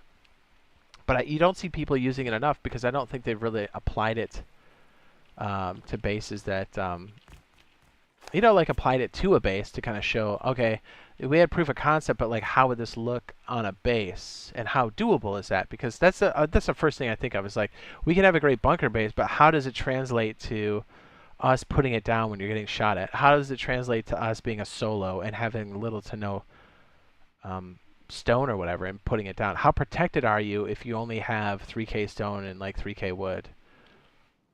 You know, because that's more realistic, because a lot of times you're starting solo, even if you're playing with a group, because somebody signs in first. It's usually the build guy. And so, you know, like, what does that look like? And I think if we can apply it that way, I think it's going to make a big difference. Because it is complicated at first, but it's actually not that bad. And once you kind of take like small bites out of it, it's actually like super useful. I mean, you can already see if we can make a completely sealed vault, we're like all set. And if we can even like automate your TCs, your external TCs getting upkeep too and being completely sealed, that's hot. If we can make this anti-raid system where it keeps moving loot around, that's hot. Like, dude, that's so useful. If you can just create like a couple bases like this, there doesn't even have to be high quality. I just kind of made it high quality to just show that's where the core is. They could just be metal, and they could just move stuff around when it's getting raided. It's not even like a big deal. Although, let's be honest, putting up this many walls, unless you've done some serious monument running, that's pretty expensive. But it's 42 upkeep. Yikes.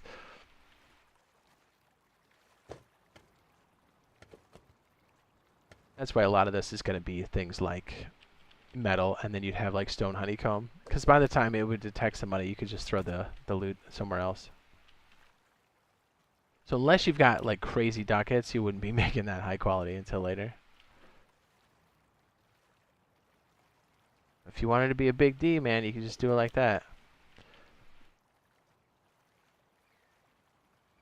So I tried to join a bunch of Builder's Paradise servers on Xbox Series X or else console PTB. They all had the same result, downloading snapshots in 99. Ah, that sucks. It did work a little bit ago. I'll have to check it myself too. Did you try main branch? Just to see if it works?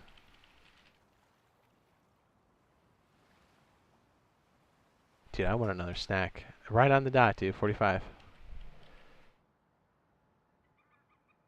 I love the fact that this automatically runs. It, like, warms my soul.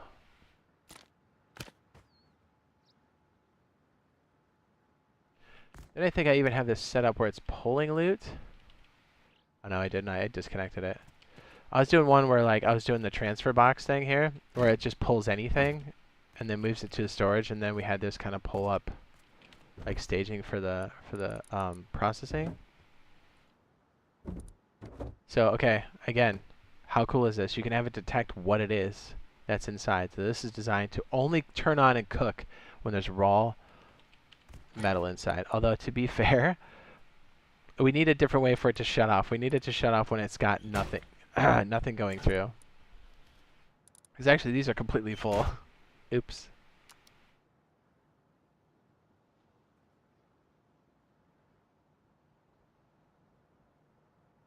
Oh, here's what we could do. We could toggle it back on.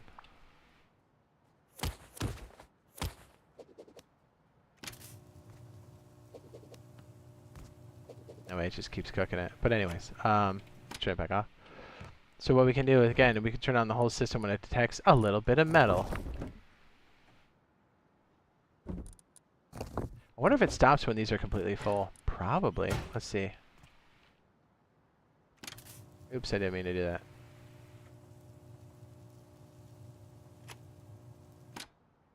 Yeah, I think the shutoff is going to have to be when it doesn't detect stuff here. So let me give it the red line and see how well that works. And now I'll go grab a snack, and we'll see under load how well this pulls it out. Because technically it should be pulling slow enough that I don't think it'll shut off the system. That's why build servers are so important. So I get your frustration that it's not coming on, Cody. I feel your pain.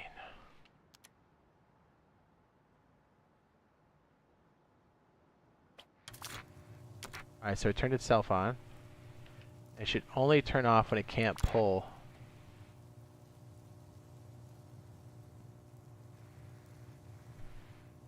What does the buffer do for this again? I forget. See, that's relatively new.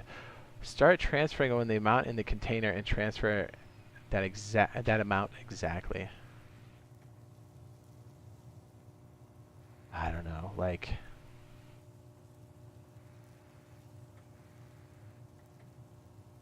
Try transferring with this amount in the container and transfer that amount exactly.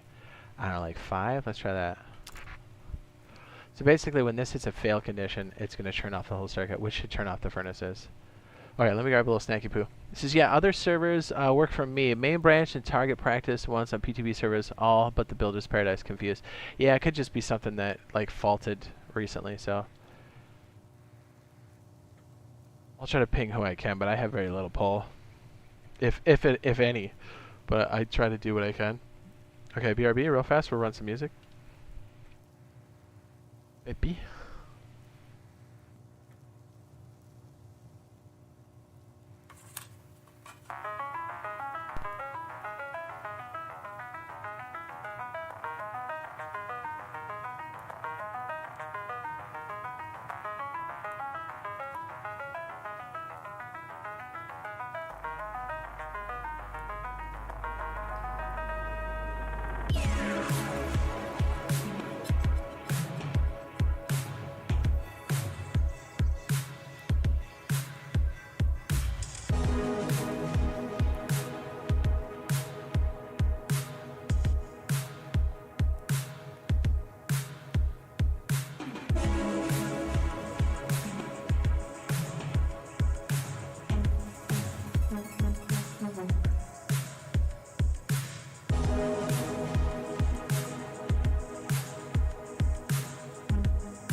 Hello.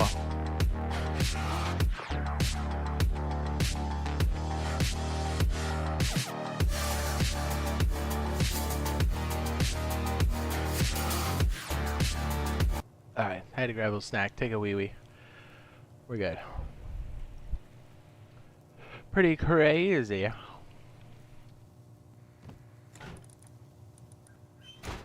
Did it grab enough of that? I think it did. Okay, let's try this.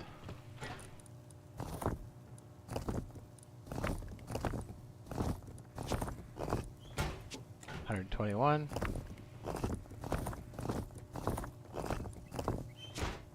Let's see if it shuts off correctly. I'm just curious.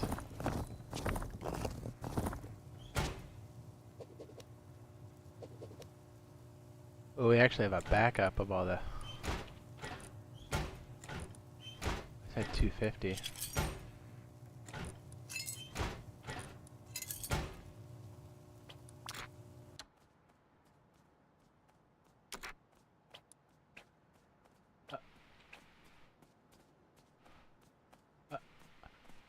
What?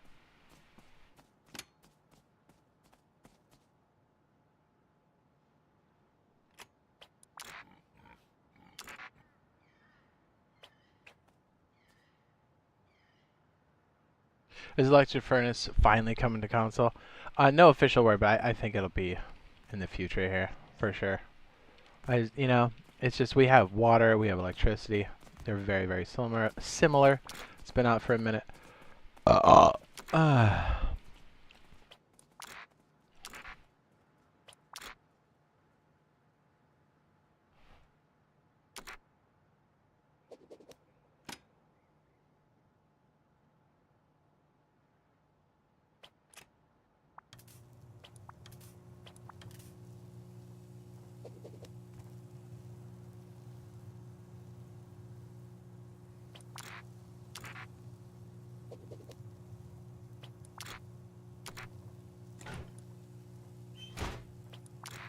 So I'm trying to see, it says only transfer if this is the amount of the item in the input collector.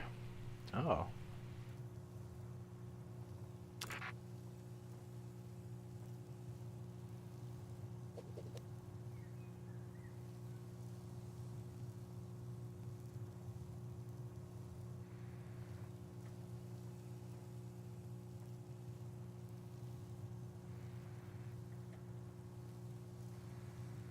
What's up? Says Average Man says, to be honest, this is my new favorite Rust YouTuber. Thanks. There's a lot of great Rust YouTubers out there, for sure. Not just me. Yeah, we'll have to tweak this one a bit, but this is definitely fun and interesting, for sure. Kind of want to mess with the one in the water a bit. I don't mind this one. I think we could do this one in phases to kind of like early game jump on the water, but like I really want something that's completely submerged. I know that's weird, because this is something we can use today. I mean, you could use it on testing and main branch for console. A tire. Where's my helmet? Miner's cap. Might need it for some underwater activities. So actually, this is a pretty smooth, gradual slope. But in most cases, when you're by cliff edges and stuff, it's pretty steep, or it can be. I almost went over there and said, "Who's that fool?" Oh yeah, it's us. Is it decaying? Yes. These are pretty smooth beach. Oh, that's kind of steep. It would be nice if we could get something, I don't know, where it's maybe something like this. Oh, ooh, see, it's still kind of... Ah, that's not bad. That's not bad. So when you're... You know what I mean? If you're close to like... You know, let me make this more realistic. Let's get to what we're talking about here. Fishing Village OP, brother man.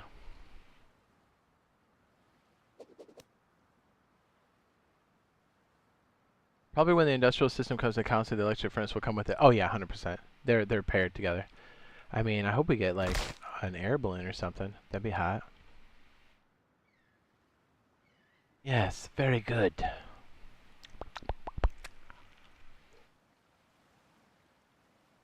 So another reason why you would want to do this is if you're kind of close to the fishing village, you can kind of swim in and out. How close can we get? Not that close.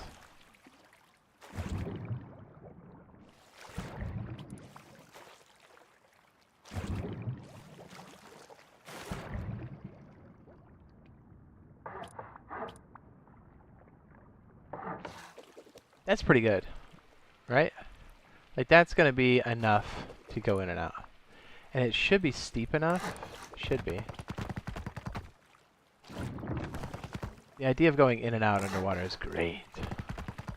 And to be real, you could probably just use wooden doors, because how are you going to flame rate a wooden door in the water? You can't. And even if it lands on the door, it's going to go out almost immediately. So I like the cheap factor. I love that. Love it. Cool if we had a wooden door that had just a little bit of a slat in it, but hey, whatever.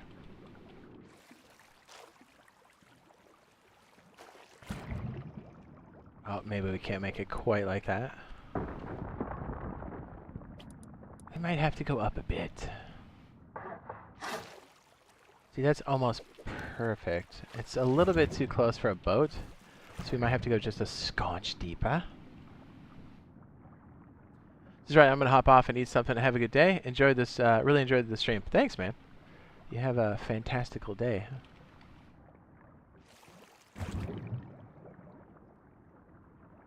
Yeah, it's just a little bit deeper. That's what she said.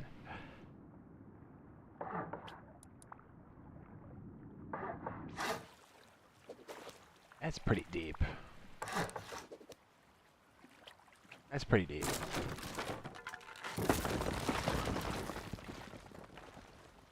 It would be great. I know, I just thought of this. Okay, well, let's get this out here for a second, because as we're doing this, I just thought of something that might be cheap and kind of along the lines of what we're looking for. Okay, so it'd be like this, and you've just got... It could just be one exit, too. It doesn't necessarily have to be like this.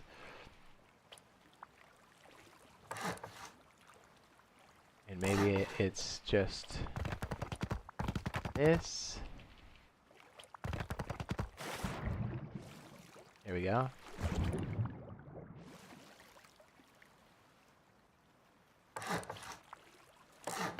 And then this could be the boat entrance. Okay, that's doable. That's something.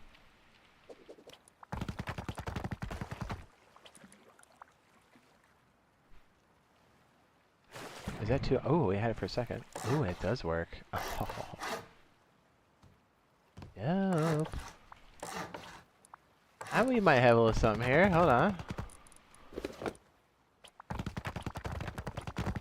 So if this is the boat compartment, that's great. Ooh, I like the fact that we can see the cutaway like that when the water goes out. Nice. Yeah, I'll look forward to when we get that water update. It's gonna be nice. Okay, so it's kind of like, oh damn it, it's the other base that we kind of workshopped a bit that I just showcased real fast. But this is good. You can actually pull a boat into this. And then you can have just a little bit of a gap on top. You can put a shotgun trap so you can't get run up on. Nice. I'm going to kind of do this with the cutaway. Ooh. Then we'll put a TC here. Is it going to place?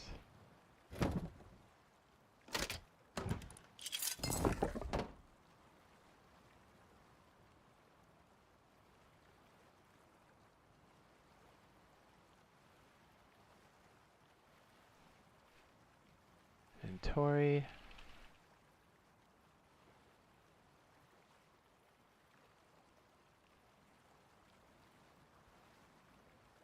Hi, everybody.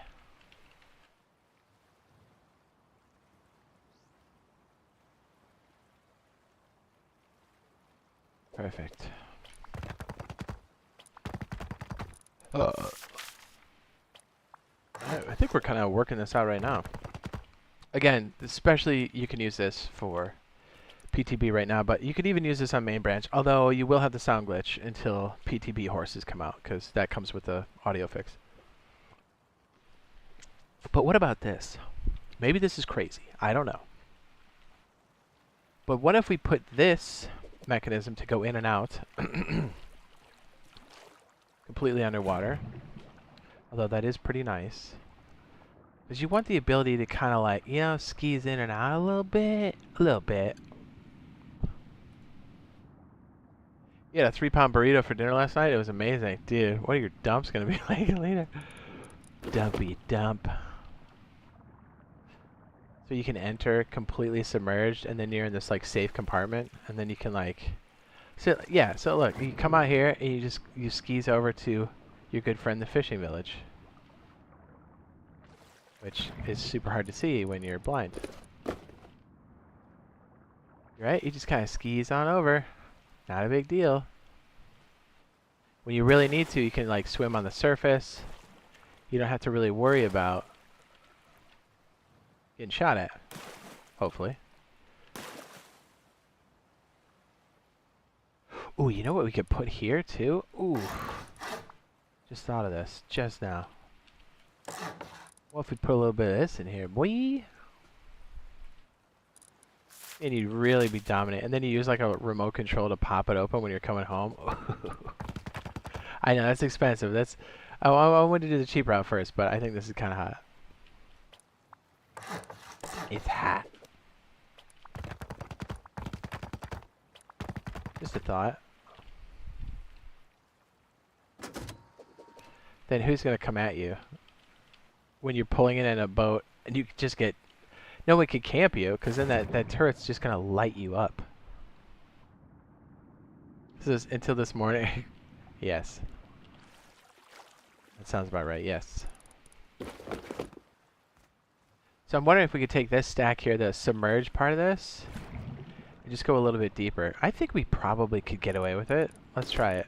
All right, almost the same distance, but we'll have the door be completely submerged. So a little bit deeper. A little bit deeper. Actually, we actually went up a little bit. What am I doing? So what if we did it like this? I don't know. I know it's crazy. It's crazy. Oh, wait. Let's do it like that. Hold on. I'm like trying to figure this out in real time, so bear with me. It'll make sense in a minute, I promise. Okay, so if the back of this is like right here, maybe? So what if there's two ways to get out? Ooh. Okay, actually it doesn't need to be that deep. That's actually very deep. Okay, let's back up. Real easy way to test this.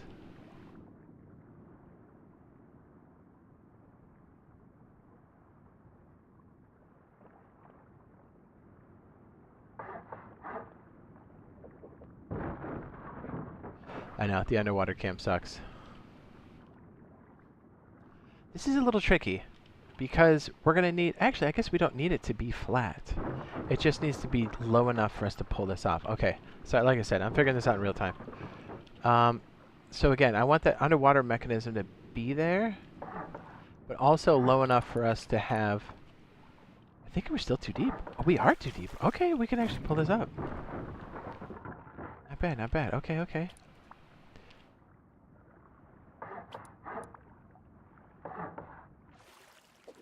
Oh, yeah, it needs to be just a little bit deeper. Okay.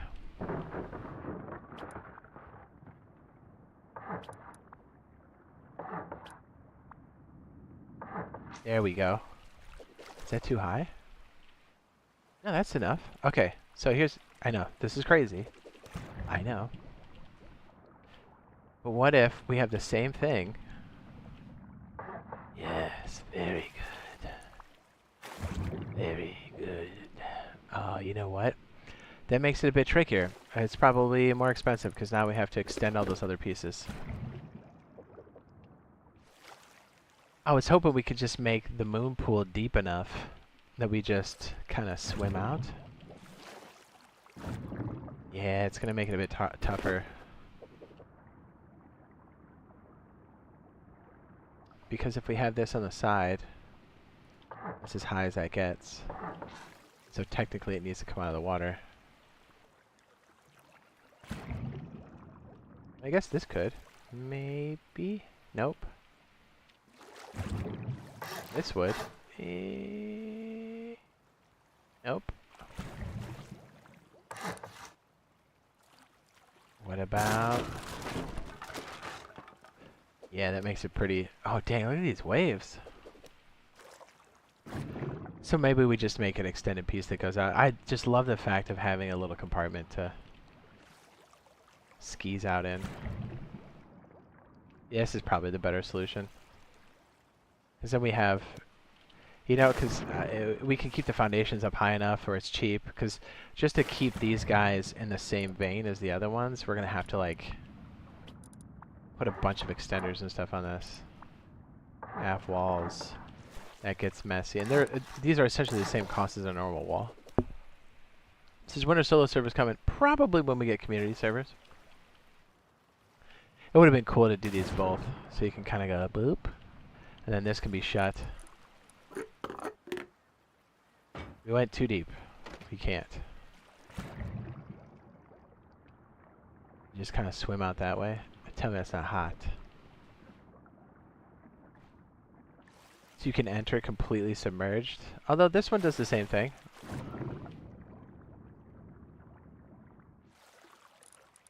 Alright, simulation mode. Flippers on. Boom. So even if you come home from a boat trip and you don't have your boat, you can still enter the base completely safe. Yeah, that's what I like. I like that. Snag. Okay, he says, not soon enough. Yes. Okay, this one, I think this will be the one that works. And then if we want to do this in small bites, we could do it like this. And just keep it real simple. So let's be honest, if you're going to make this boat base, you want it to be pretty, what's the word? Cheap. Just enough to keep people off your back. I like this. You don't even have to do the rest of this. Let's get rid of that, though. I like that idea, though. You know what? Let's take a little screen snap of it, because I like that enough that we'll come back to this. Because I think in the long term, once you start running some stuff, you're going to have the ducats to do this. For sure. For sure.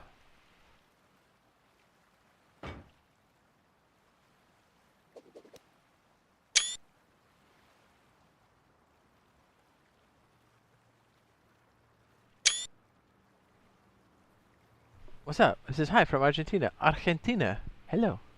Hi. Welcome.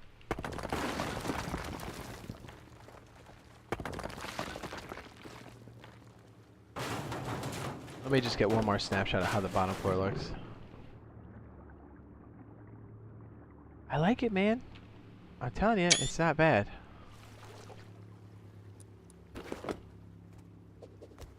So if we start with this, we have to do the measurements for these down here pretty quickly. Honestly, these could just be wood to start. Because, I mean, you know, it's not going to really affect too much. And it'll be nice and cheap. This is already a decent amount of stone. If you're trying to put down a starter base and you want to go Aquatic City 9,000, it's pretty expensive. You can actually just leave off the whole side here. Probably just make this wood to start. Right?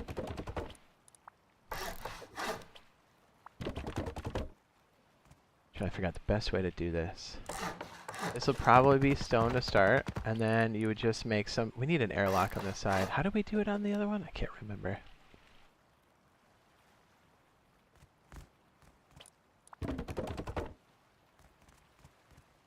So I guess we could go double doors.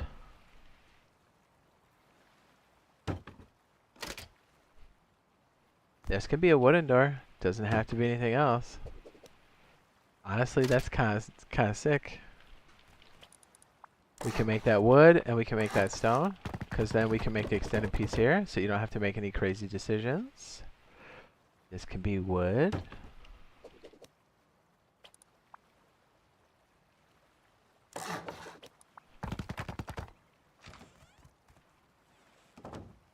That's not terrible. Okay, let's see.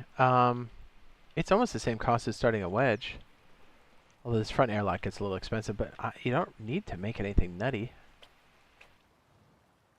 Yeah, these will get a little expensive right here. These guys. The real question is, do you just make that wood? Ah, you know what? Let's try this. This is dirt here. I think you might like this. And as you get more ducats, you could just do something else with this. I like the idea of it being wood, because let's be honest, it's not really going to get attacked a whole lot in the water like this. Unless you're shooting at it, or they have a specific reason to. But what if, you know, you just got a little surprise somebody comes in your little moon pool here, you're just like, hey, buddy, get slept. That's definitely going to wreck you. There's no doubt. And you're so slow, you're going to get absolutely wasted by that. You see it, look. Boom, boom, boom. You're done. You can't stop that. You can't. I kind of like that. And then, I don't know how we're going to do the upstairs. I guess we can do it off the knockoff piece here. And then the rest of this can be wood, I guess, for now. Doesn't have to be, but if you're poor. That's not bad. And then you just stick one of these over here. And this should be enough to keep people off your back. Right? It won't really matter if they come up here or like mess with this. You don't even need this to be full on anything. Yeah, you leave the doors open so they come in and get wasted. Boom, boom. Then each time you open the door, you just get ready to fire. No big deal.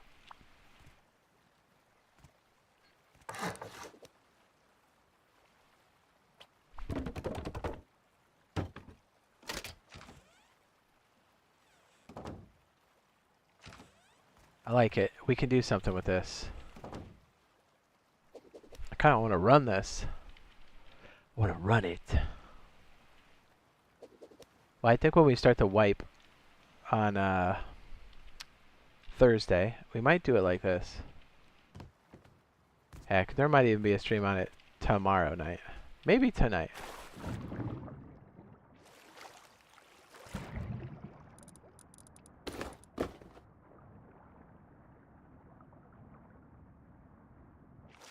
Yeah, this one's going to be cheaper for sure.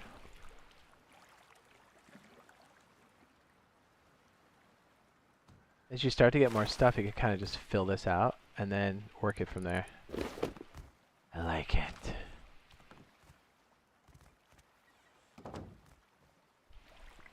So let's check the depth on this again.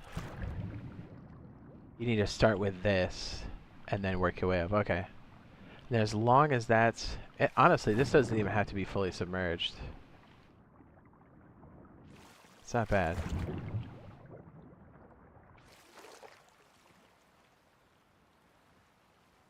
I like it. Now, the other question is, how do we do something like this on stilts? Ooh, a little bit of frame drop there, eh?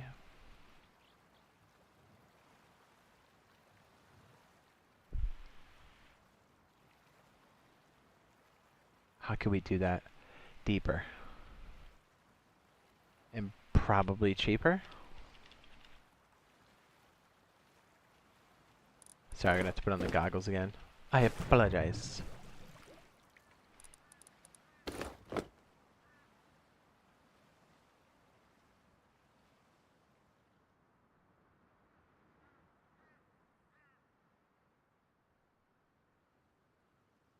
Just full on live in the water the whole time.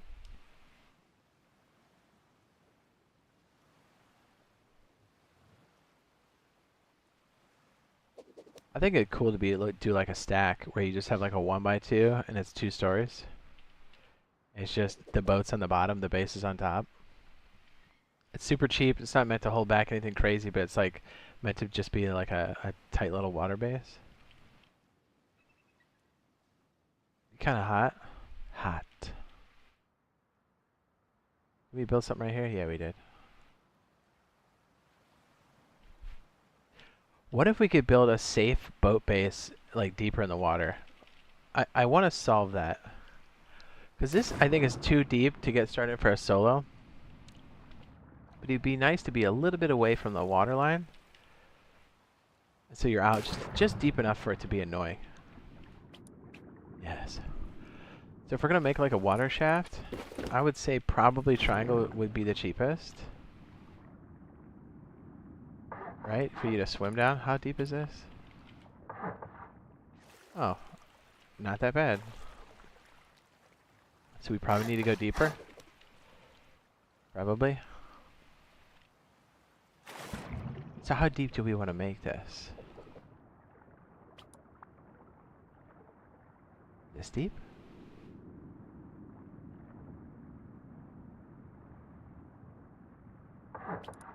Okay. 1, 2. Maybe 2.5.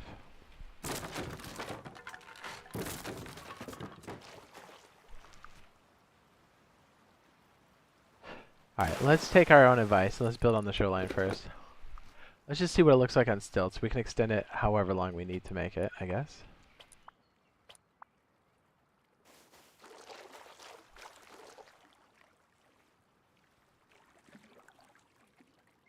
Baby, you crazy.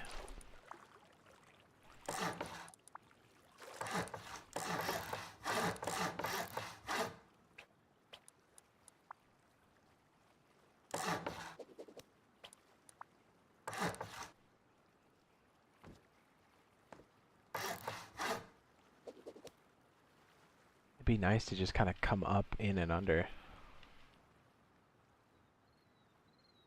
Yeah, but the problem is you have all these soft spots. How are we going to solve this? How are we going to solve this? Yes? I like that boat base we just cooked up. It's a bit deeper on the side. I like it.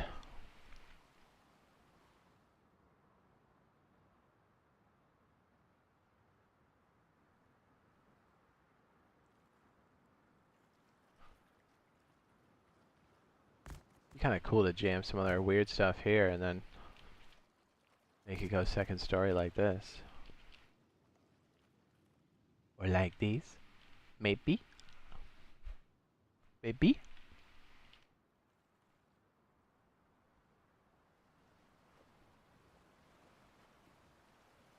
Yeah, how cool would it be if you had this completely submerged and you had like the windows so you could just see outside before you step out?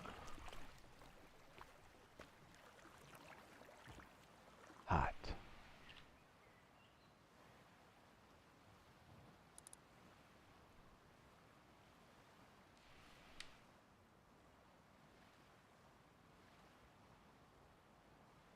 To be real though, to like jackhammer that out would be a lot because you can't place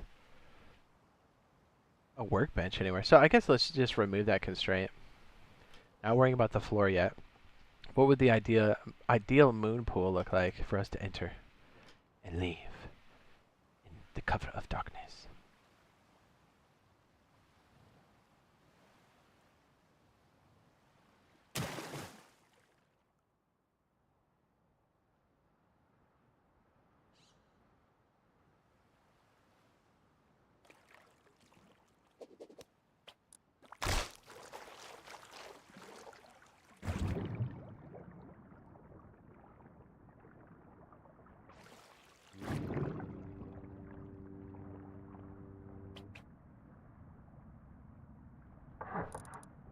Loot?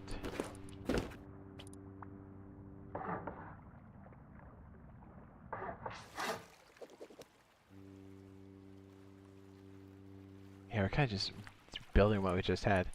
I'm trying to think. We did like a crazy build before that was kind of...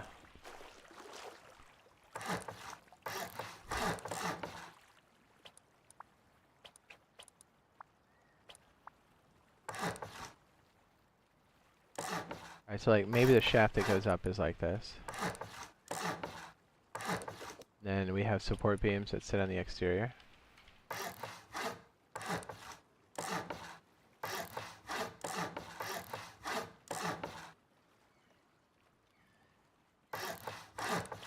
So at least 2 deep.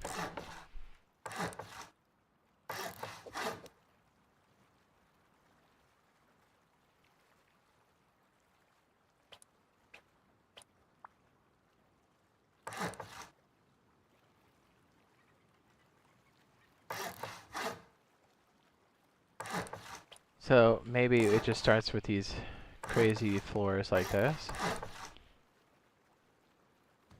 Because at some point you'd have to have like insulation for all this, and then maybe the water comes up like, I don't know, halfway through these. Maybe. I don't know. It's a thought. Let me place down a TC somewhere so we're not completely bleeding out.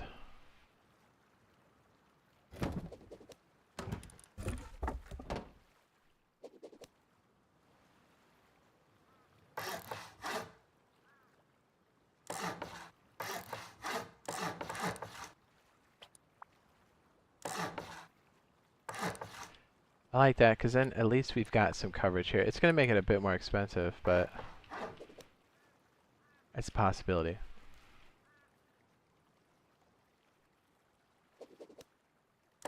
Alright, so let's remove that half layer because then at least we have a solution for that later. So you're not worried about that too much. So maybe TC sits... I don't know where TC is going to sit, but if we had We would have to have it half in water because how else are we going to do the boat? So maybe the boat part goes like this. Yeah, that's too far out, isn't it? We could technically just do this.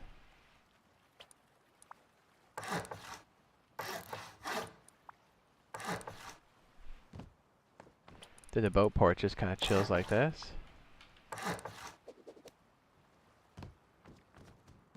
And then I guess you could connect the rest if you wanted to.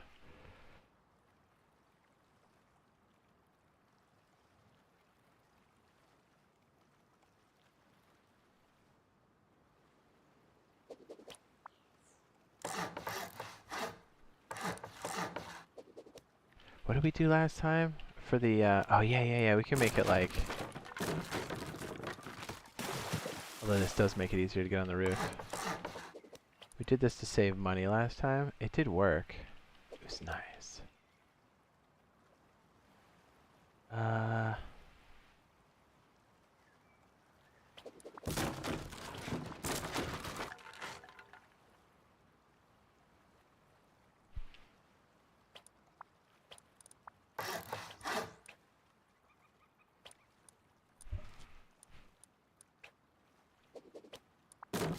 think we did this.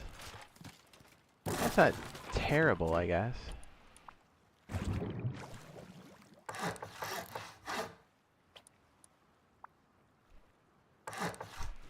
I guess.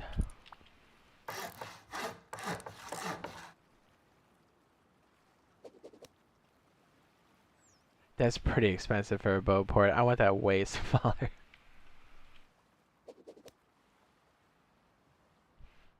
It would be nice to just have this really low-key, stilted...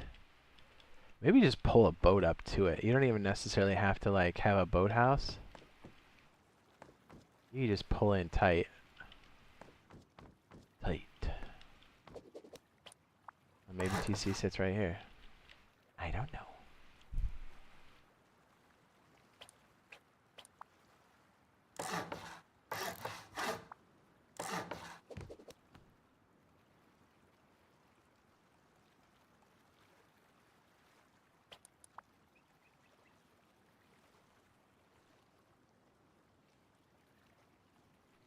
But this would definitely be underwater, for sure. You'd almost have to have the TC up further. So if you came up here and swam up, what does this look like?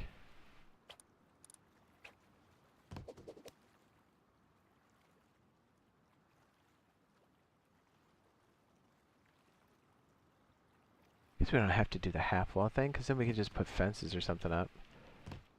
I'm trying to the solution here is to create a very cheap stilted base that's like not as far out as the other one was, but far enough.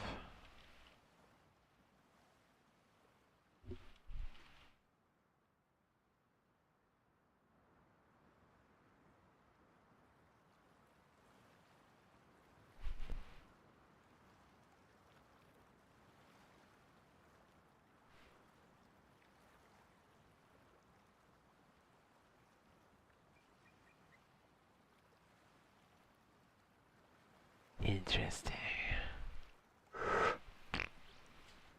Yeah, but when it's down this low, you can really use this. I just hate using those half walls when I don't have to. Because it's like, it's a full cost of a wall. So it's like, we really want to be spending that much money. The shaft.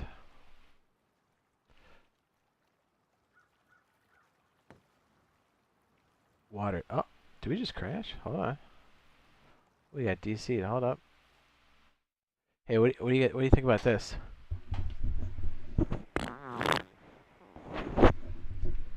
Did you hear that?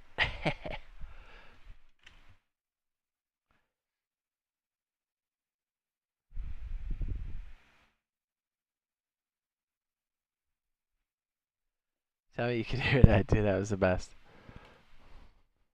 Fly hack violation? Oh, jeez. It's because on no clipped and then reclipped, and then the game goes, "You're moving too fast." I'm like, "I'm an admin."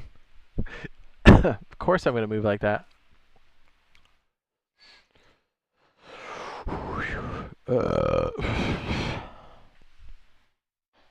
That's funny. At least I'm over water. I'm not gonna drown. Authentication time. Okay, hold on. It does that. Da da. Sound like a wet meatball. Perfect. That's exactly what I wanted.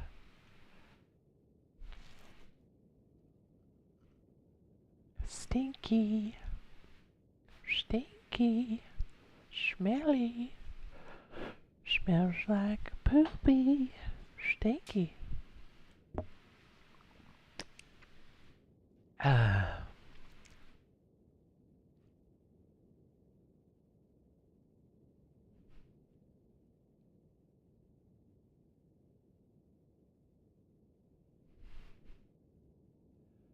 Stinky. Going to the dentist tomorrow. Tomorrow? Yeah, Wednesday.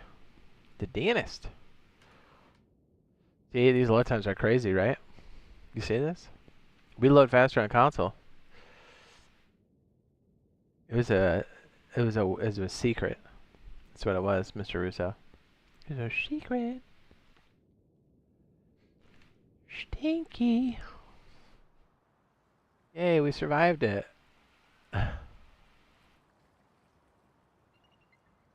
Like laying on the ground. I'd be careful when I disengage the no clip, and because I'll fall fast enough, it triggers the fly hack, which is a way to catch. Yeah, see, I'm doing it pretty smooth like that, because I move like a hacker, and then the game automatically boots you. Although to be fair, that doesn't stop a lot of people anymore. It's mostly annoying for admins now. So okay, if we're on the water, what's the minimum space we need to get started?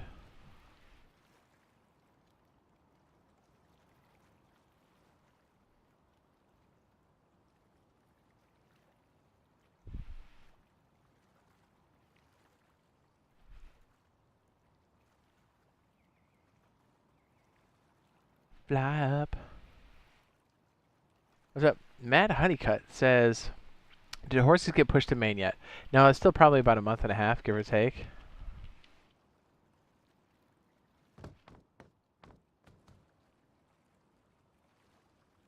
It would be kind of cool to do this too if we had yes. I think we messed around with this before. What if we had the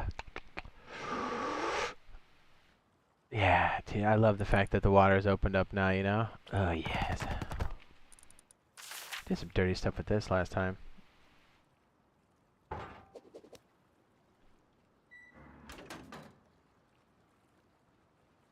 I like the idea of having our TC and like our first shelf area in like a square, because that's going to keep things pretty cheap.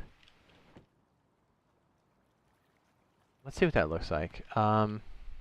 I kind of like this. So if we could at least go 2 tiles deep, that can put us a bit further out. You know what I mean? Maybe even 3 tiles deep. I don't know. 2.5 tiles?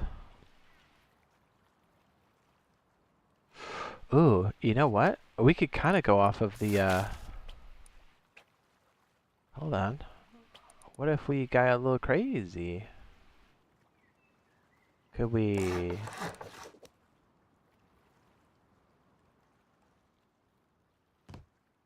yeah.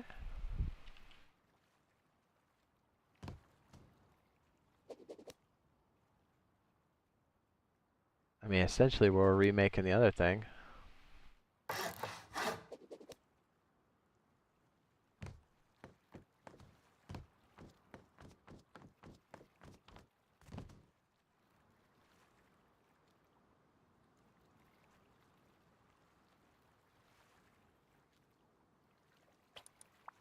So are those squares we just put out? What's the stability? Probably low. 23. Yeah, it's pretty low.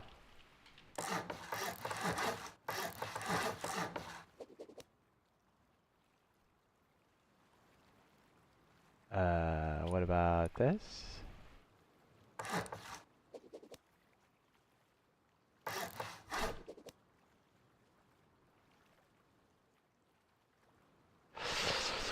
Yeah, that makes it a little weak.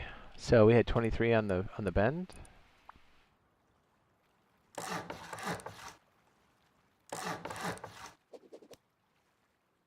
Oof.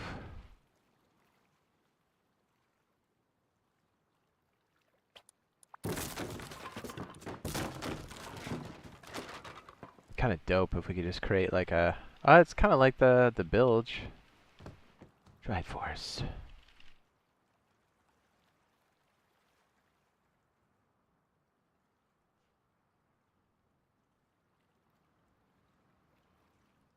Wait a second. What's that?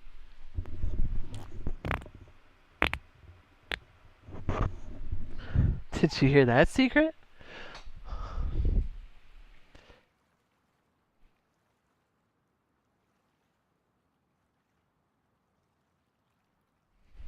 It's a secret.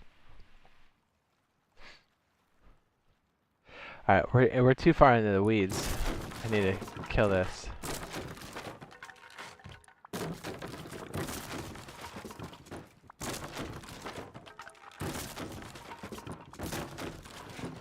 I want to do the smallest. So we can like add this other stuff later. I stink.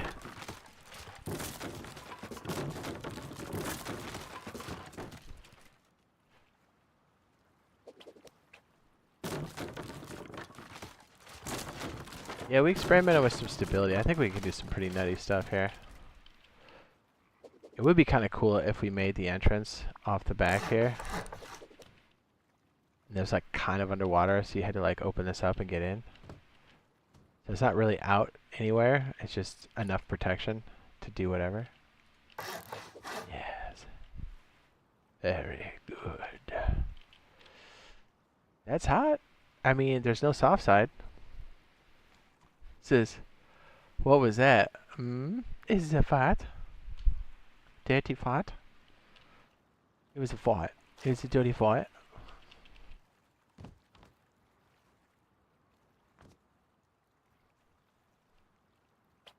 So what if we just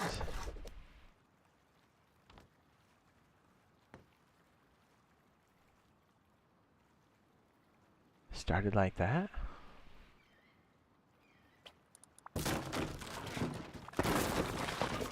Where's the dirty fart?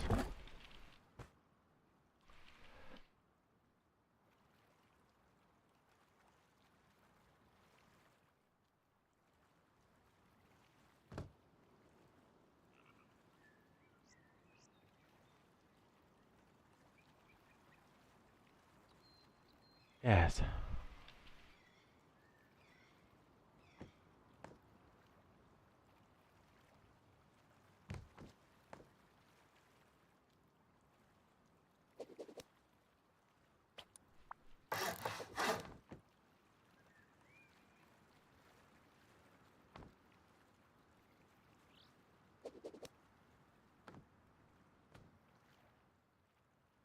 I mean, technically, this could work.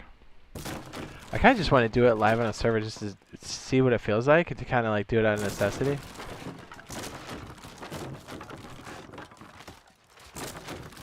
That's the best kind.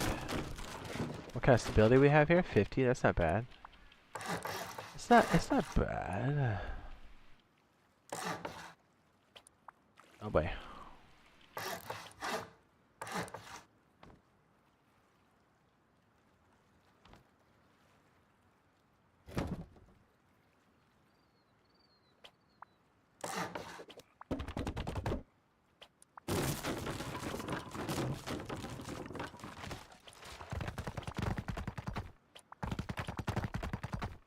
I think that could be viable.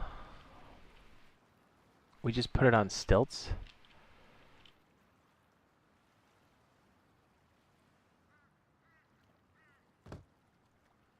And we're not going to have this lever thing, are we? No. So probably the space used to get up should be fairly compact.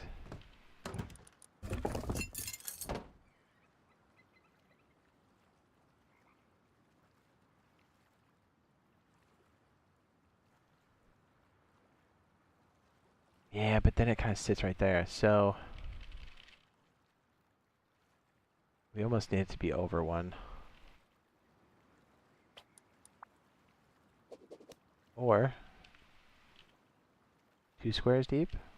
That would work. So we can like pull up to something.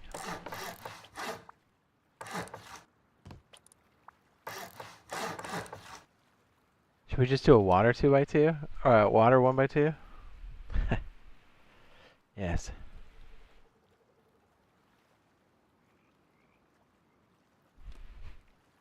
I mean, it could work.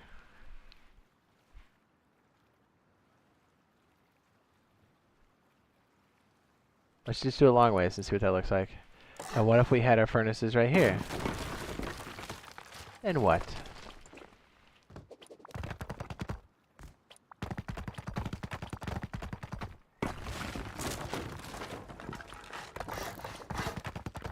I kind of just want to run it just to see what it feels like, right? Same with that other boat base. I know what we're doing tomorrow. Better do it fast though, because, you know, they're coming. We could technically make the entrance.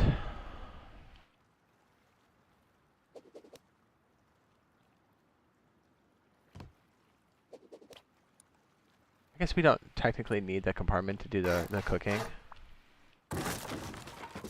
Alright, let me... okay.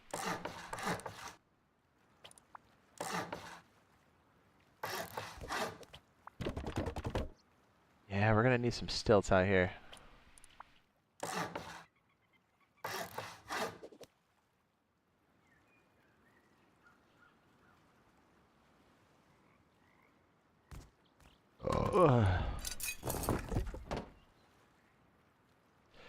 I love this stuff. It's my favorite. So that way you can kind of add more triangles to add honeycomb if you really need to. Right? Right. Very good. So proof of concept. We can add height to this if we need to, but yeah, it could be like this, just like this.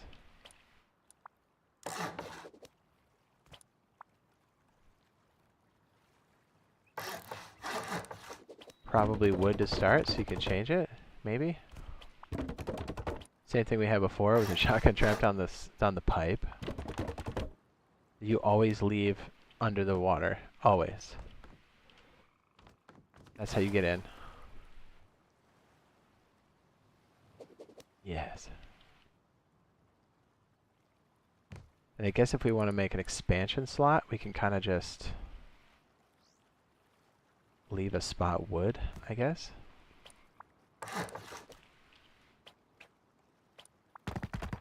Dude, how cool would this be to just chill out here?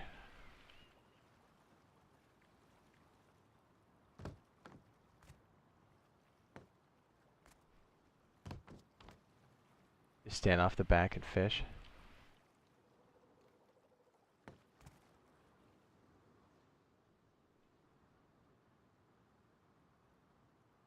What's the stability here? 70, 65, 64. Gonna cost a bit to run this, because we're gonna have to have a half wall that sits up there. Have to.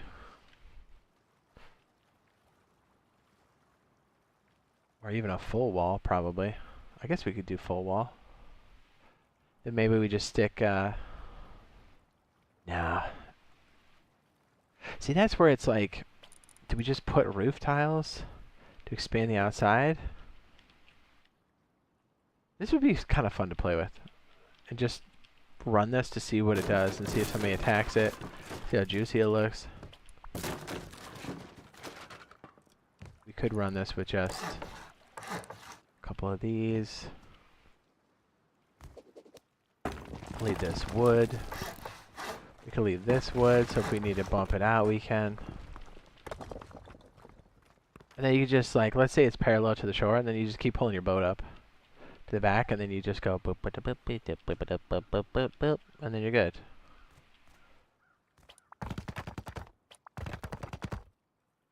So if that's wood and that's wood, it gives you room to expand, but you're not completely exposed. Yes. Yes.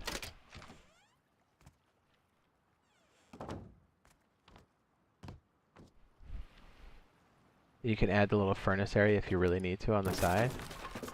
You don't have to when you get started, because you're gonna be broke. Oh my goodness, we could just do that. What? What?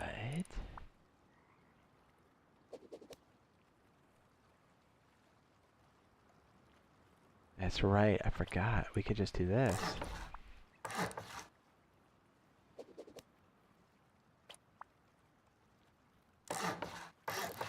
I mean, technically we don't even need the foundation. That's 8% right there. Yikes. But it's enough to make the... Stability is weird. The problem is, each floor tile, we're going to have that separated piece. Unless it goes halfway down. Yeah, maybe. I don't know. What does it look like when we do this? I hate to do the half stuff.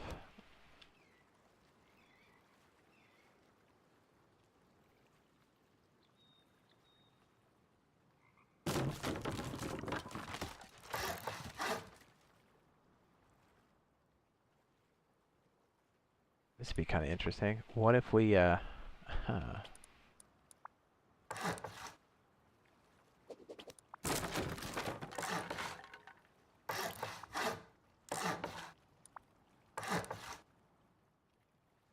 That's kind of dope. We could kind of just add more as we need it. Ooh. That's different.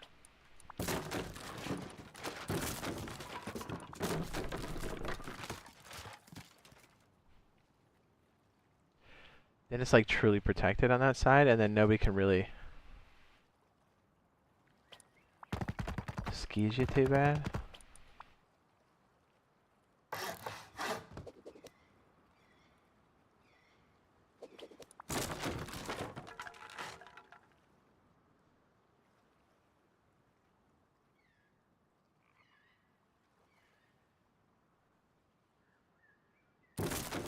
We just leave that spot open so we can add it when we need it. That's dope. Okay, now we're starting to make sense. Okay. And this is just like that hollow compartment that saves the bottom of the main. Maybe we don't need to get that serious with it when we start. I don't know.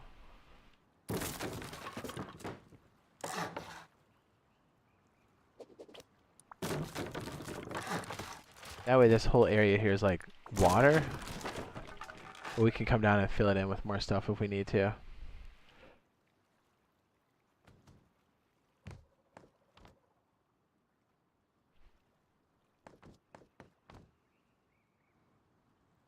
That way we don't have a bunch of little dingleberries hanging out under the bottom. Dingleberries.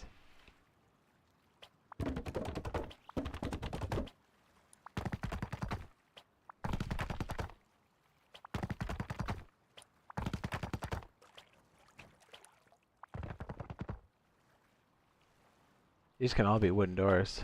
And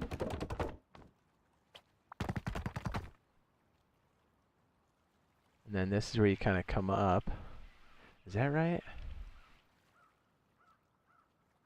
Yeah, it's going to be a little tricky. We would almost need the ladder then, if it comes up halfway, right? Shit. How are we going to do that? I did not think that through. Oh, word? Ooh. Ooh, I like that.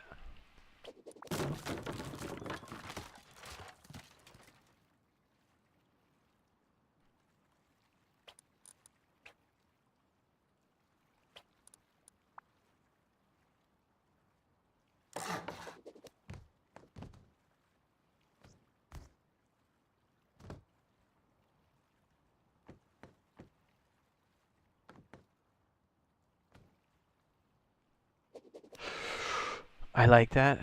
I do. That just means we're gonna have to extend it out here. Alright, slight change.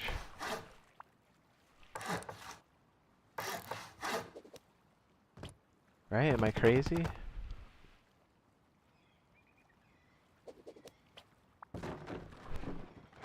Ooh, we could make it like this.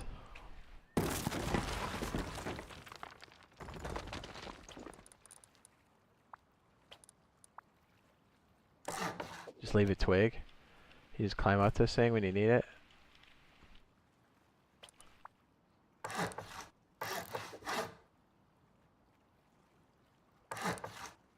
Try to leave it open enough so like we can do something with it. I like it.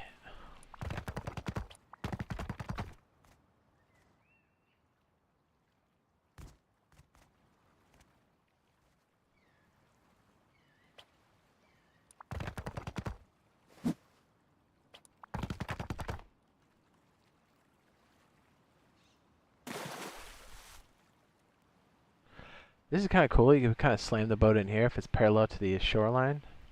Then you could eventually make it into a boathouse if you really wanted to. So the idea is the water line is going to be... Ooh, I know. We can just do this. Duh. I love this game. It's the best. Water line would be, I don't know, roughly here.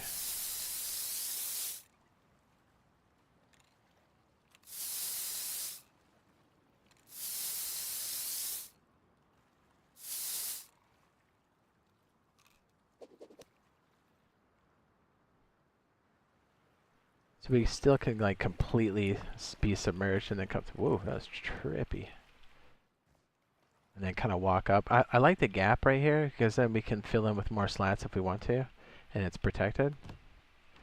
We can keep it real cheap. And then obviously this would be underwater, but what do we do with the rest of this? Do we just make this, I guess we do that.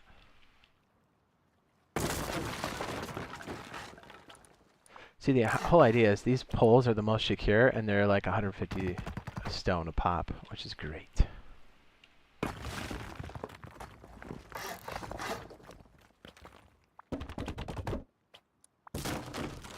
guess if we don't know what to do with it, we can always make it a wood wall. It's not ideal, but we could do that.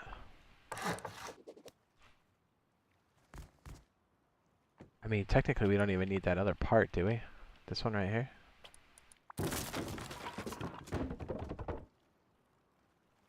And because it's underwater, that's going to be pretty nasty to knock out.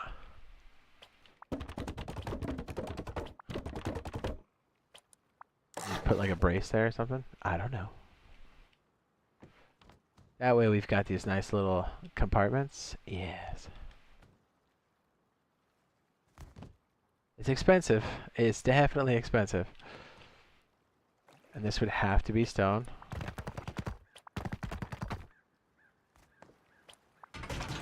I mean, we're getting there.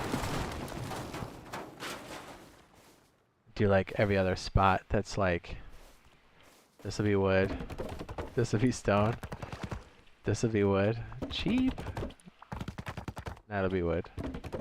So you can afford the rest. Now we're talking. Now we're talking. Dirty.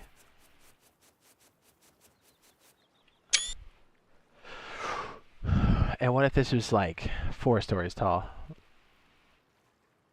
We're going to have to calculate the cost. I do like that other water base, so man, we got some water base to test tomorrow. Or today. I mean, it's almost 10 o'clock.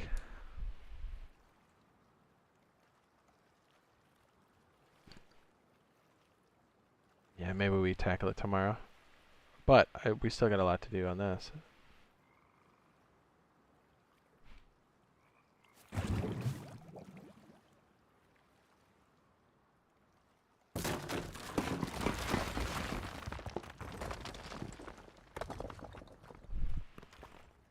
We just add the furnace part on the back.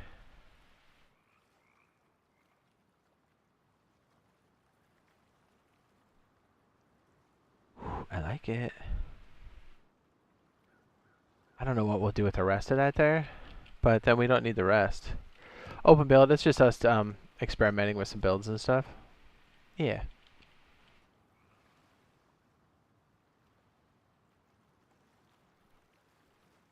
Technically, okay, so the triangle I'm standing on would be like for furnaces. We could just leave it like wood on those side walls so we can knock it out when we need it.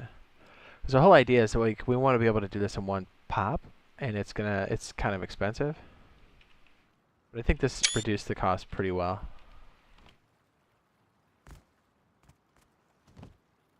We just have like wooden doors down here. Yeah. Now we're talking.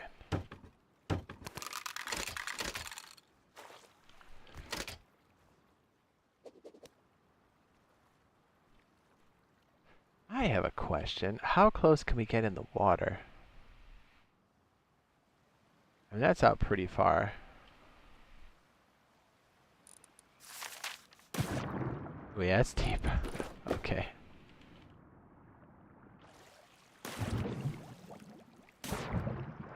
Oh yeah, that's on the vegetation line.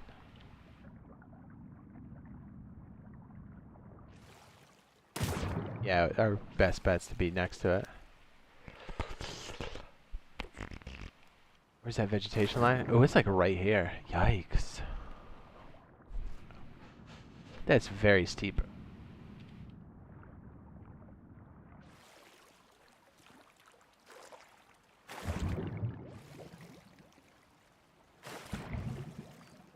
I do like this one though. This one's gonna be probably the most accessible. Just deep enough for the water entrance. Nice.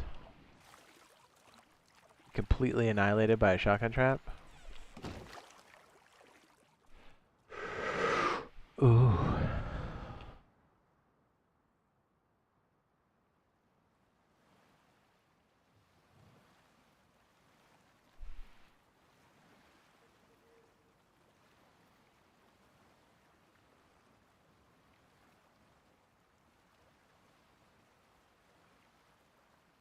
That'd be about as deep as a water silo. Doody doody doodly doody boop boop boop boop. So you swim in here. Wherever the water stops, you come up here and then you're good. Leave that twig because you might need to do something with it later. Should be able to fit enough in here, and then if we need to, we turn this into a Vernacio. Vernacios. And hopefully we're taking the boat out to go do farming and then come back here to process. Processing. Processing.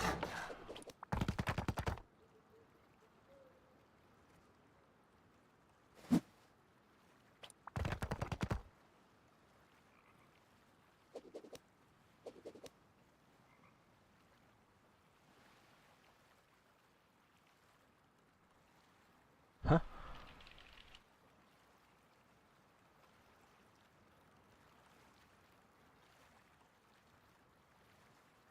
The paint glistens?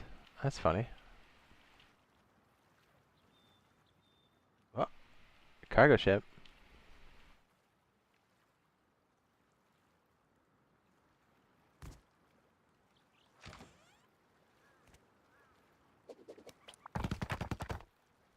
So if we wanted to create roof access,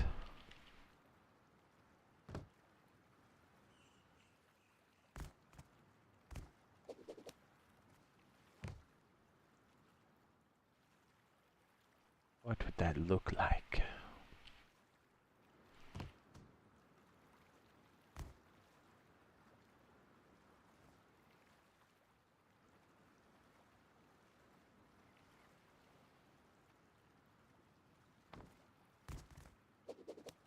That's so cool, right? I love it. I love it. I think it'd just be so awesome if we could just keep driving around and do everything in the water. Oof, I love that idea. It's like I feel like all the transportation just opened up with the sound glitch being fixed. I feel rich. Rich.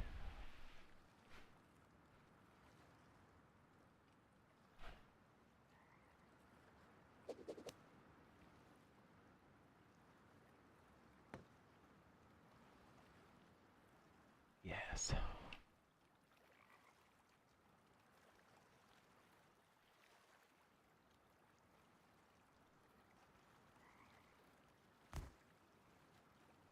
We'd almost have to be at the jump up.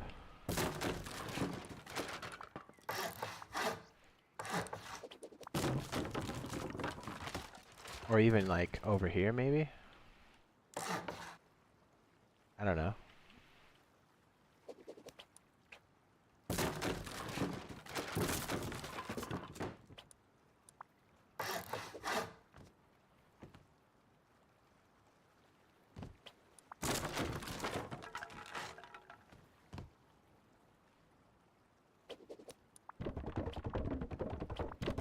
We can knock it out.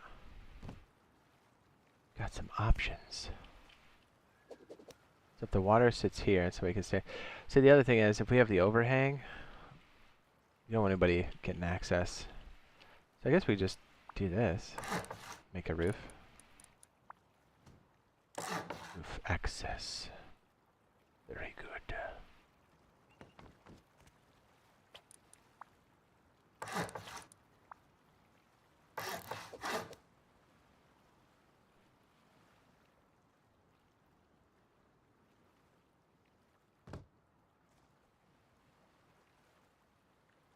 Those did not connect, right? What?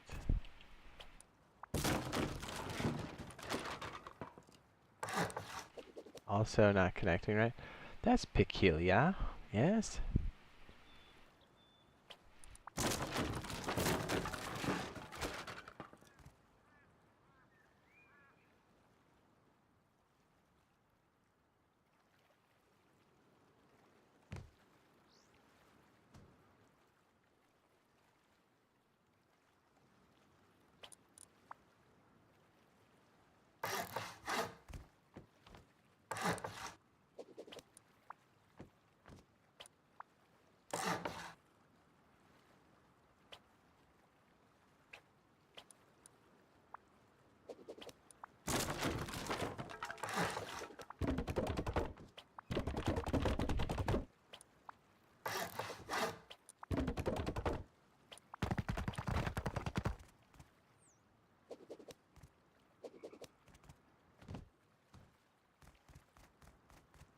You could have the advantage.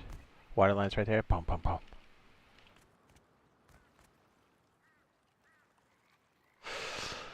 Makes it a bit easy to attack. But this wouldn't be bad to kind of just, you know, sit out in the middle of the water, do a little processing and stuff. I like it. It's the beginning of something. I don't know what it is, but it's the beginning of something.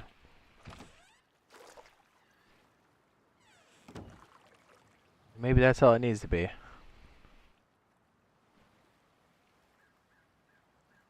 Couple of quick lockers.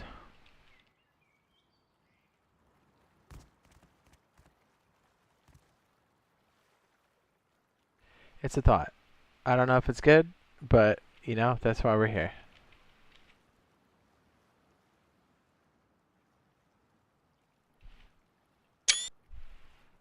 Excellent. Excellent. Very good. I think we'll start with the other one first. This will be like if we have extra resources, we'll play with this. Because this could be deep enough. What's our stability looking like? 52. I think we could definitely go up one higher.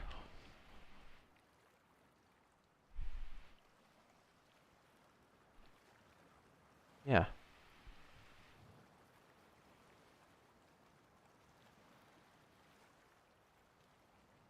Could work with that. Yes. Yes. Somebody gets a boat on there, starts jackhammering.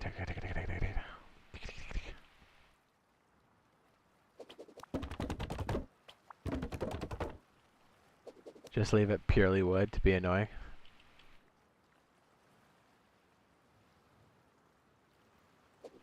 We could try it at this height. It's not a bad way to get it going.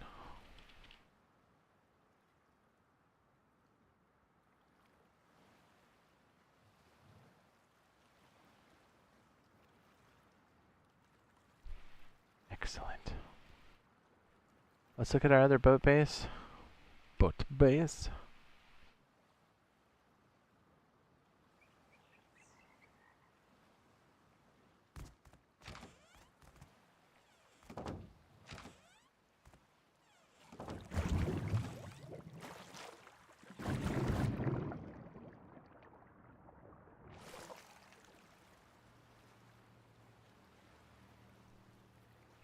Feels pretty close to the shore, huh? You stand right here and you're just like, oh, I'm gonna get shot. That's why I think the underwater entrance is gonna be so critical.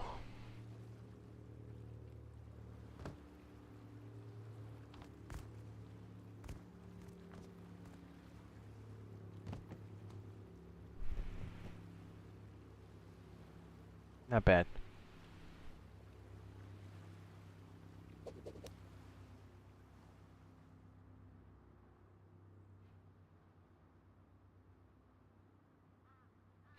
This one would be a little bit deeper than that, though. So it'd be like maybe right here. Maybe here.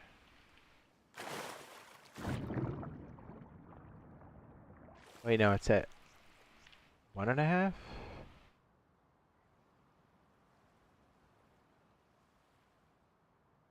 Oh, no, it goes much deeper than that.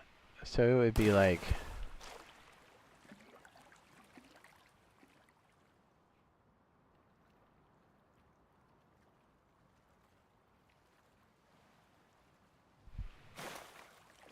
Yeah, they could get you, but it'd be a lot harder.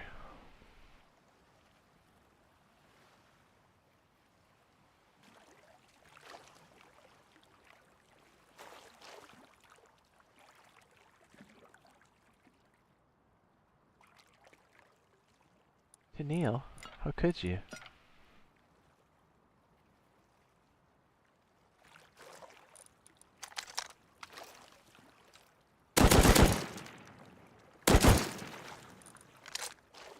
I'm sorry, Neil. We couldn't leave any evidence on the shore.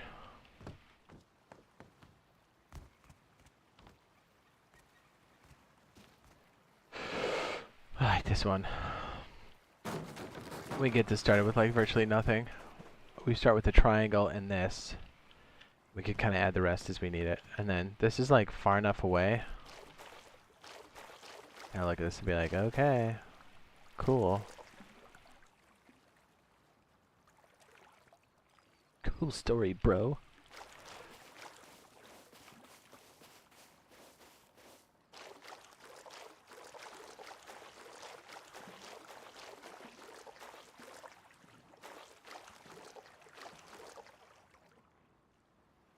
I like it. You. You. Excellent. Jade, the leader. The junkyard. Be kind of cool to have this next to the shoreline like that. Although, to be fair, a junkyard close to the body of water is probably not the best.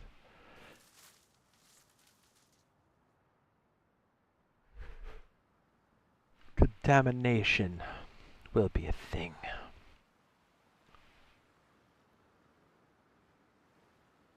Contamination. Isolation.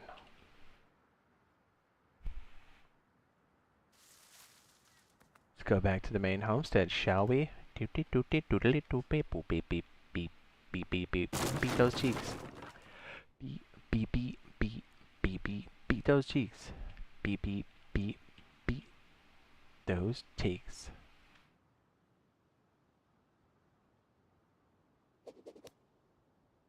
Ooh.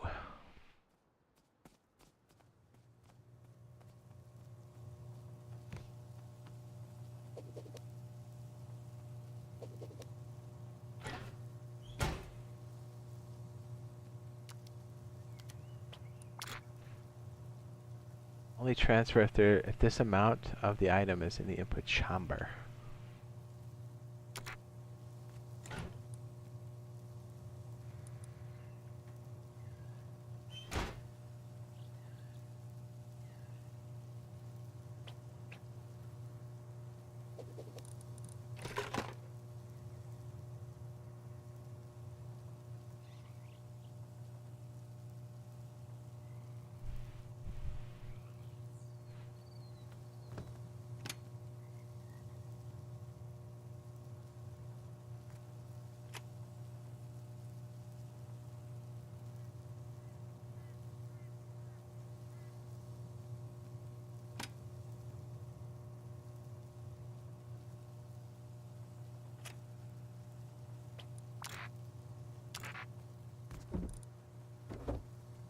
Kind of curious about this.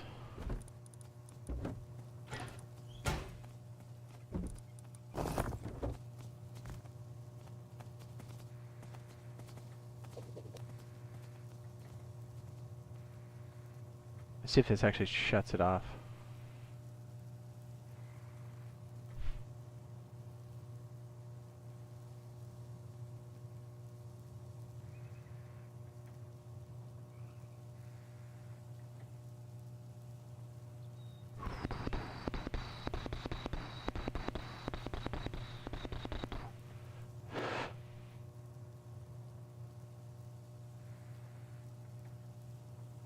So will it always be on?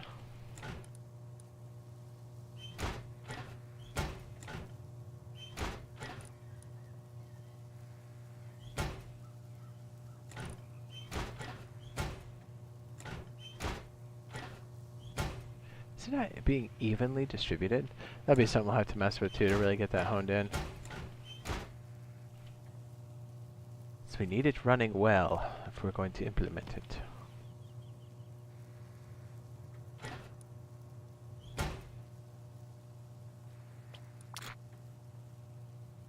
Start transferring when this amount is in the container and transfer that amount exactly.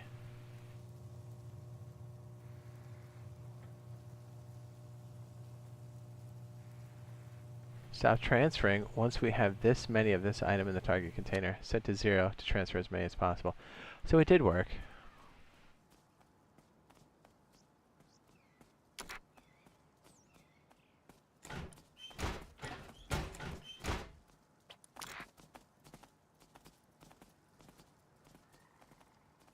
Only transfer this amount of the item is in the input container. Alright, so, and then the minimum, start transferring when you have this many. Let's try that. Let's see what it does. See if it turns on correctly. It should.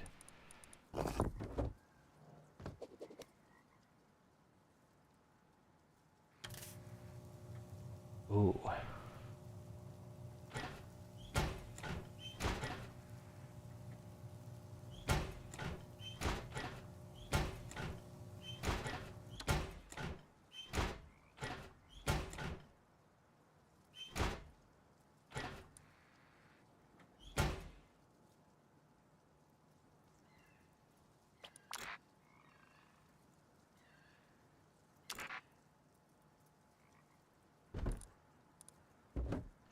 Let's see if that works. I'm like curious to see how that threshold hits. Only transfer if this amount, so it transfers as much as it can.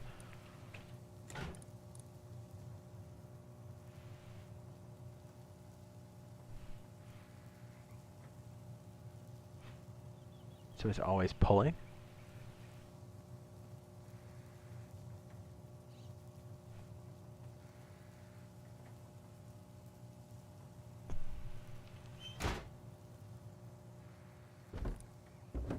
Alright, so it's not waiting for this. Output, input, input. So this is waiting for that. So it's pulling it off as quickly as it can. Okay, so that's the trick. The min needs to be 0. Or I'm sorry, 1. And then everything else is 0. And then when this hits, it should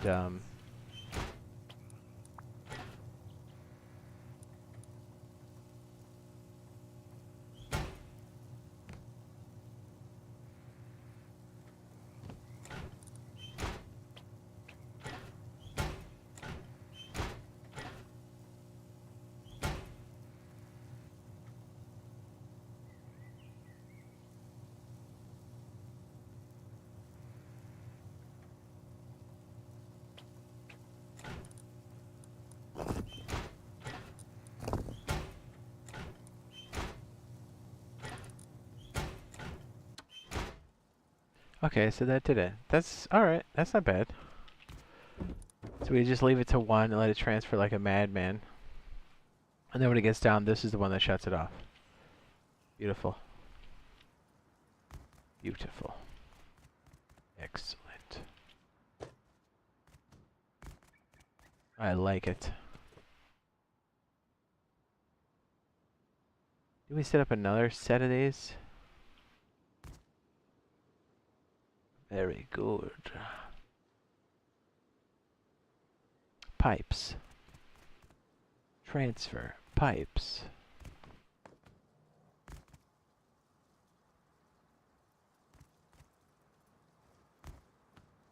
So yeah, you could set this one for like, I don't know, this one's only cooked sulfur maybe. There you go.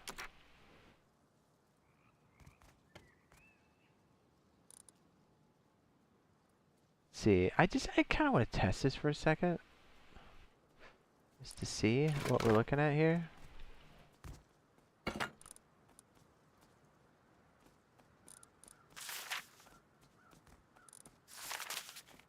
Yes.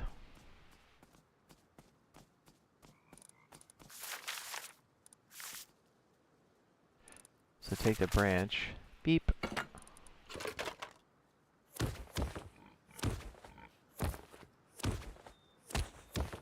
I don't know, we'll say 21. 21?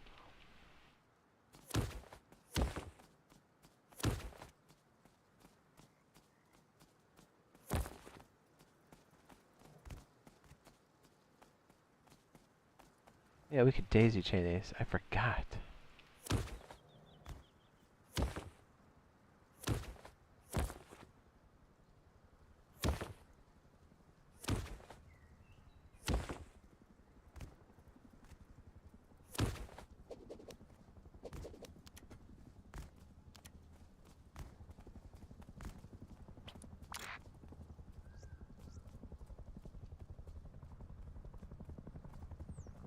Fragments?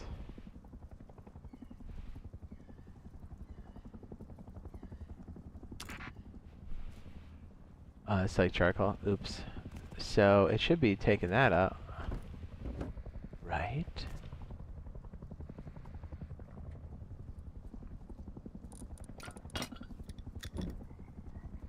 Oh, it is. 100%. Dope. Then let's say, let's mix it up. Sofa. Oh.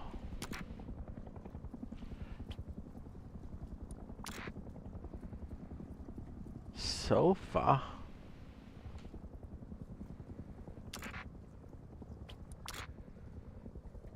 See if this works with dual. It should. Right?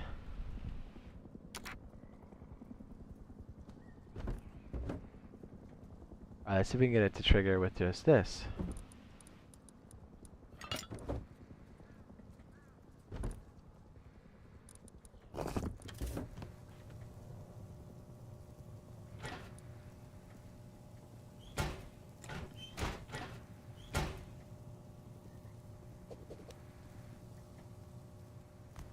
It should go over here, right? Yeah, it does.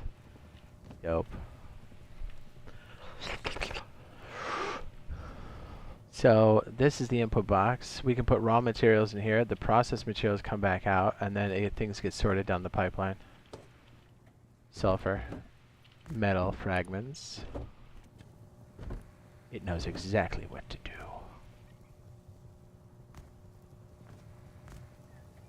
For next to nothing. Mr. Russo says, nighty night, JD Poo. See you next time. Okay. Yeah, we'll be wrapping up here pretty soon. I just want to make sure all this stuff kind of worked. I was curious. So when these burn... Oh, it just shut itself off. Perfect.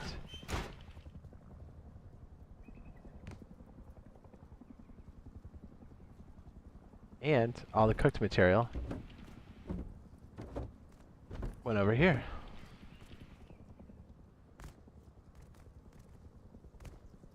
We lost 3 because we had the complete set in there. I'm curious to see if we put 2 of different kinds, how that handles it.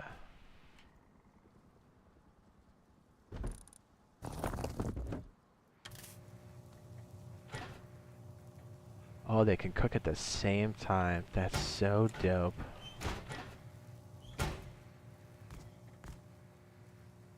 Yeah, we're definitely gonna have to get the furnace changed with this one. For sure. Which is essentially this.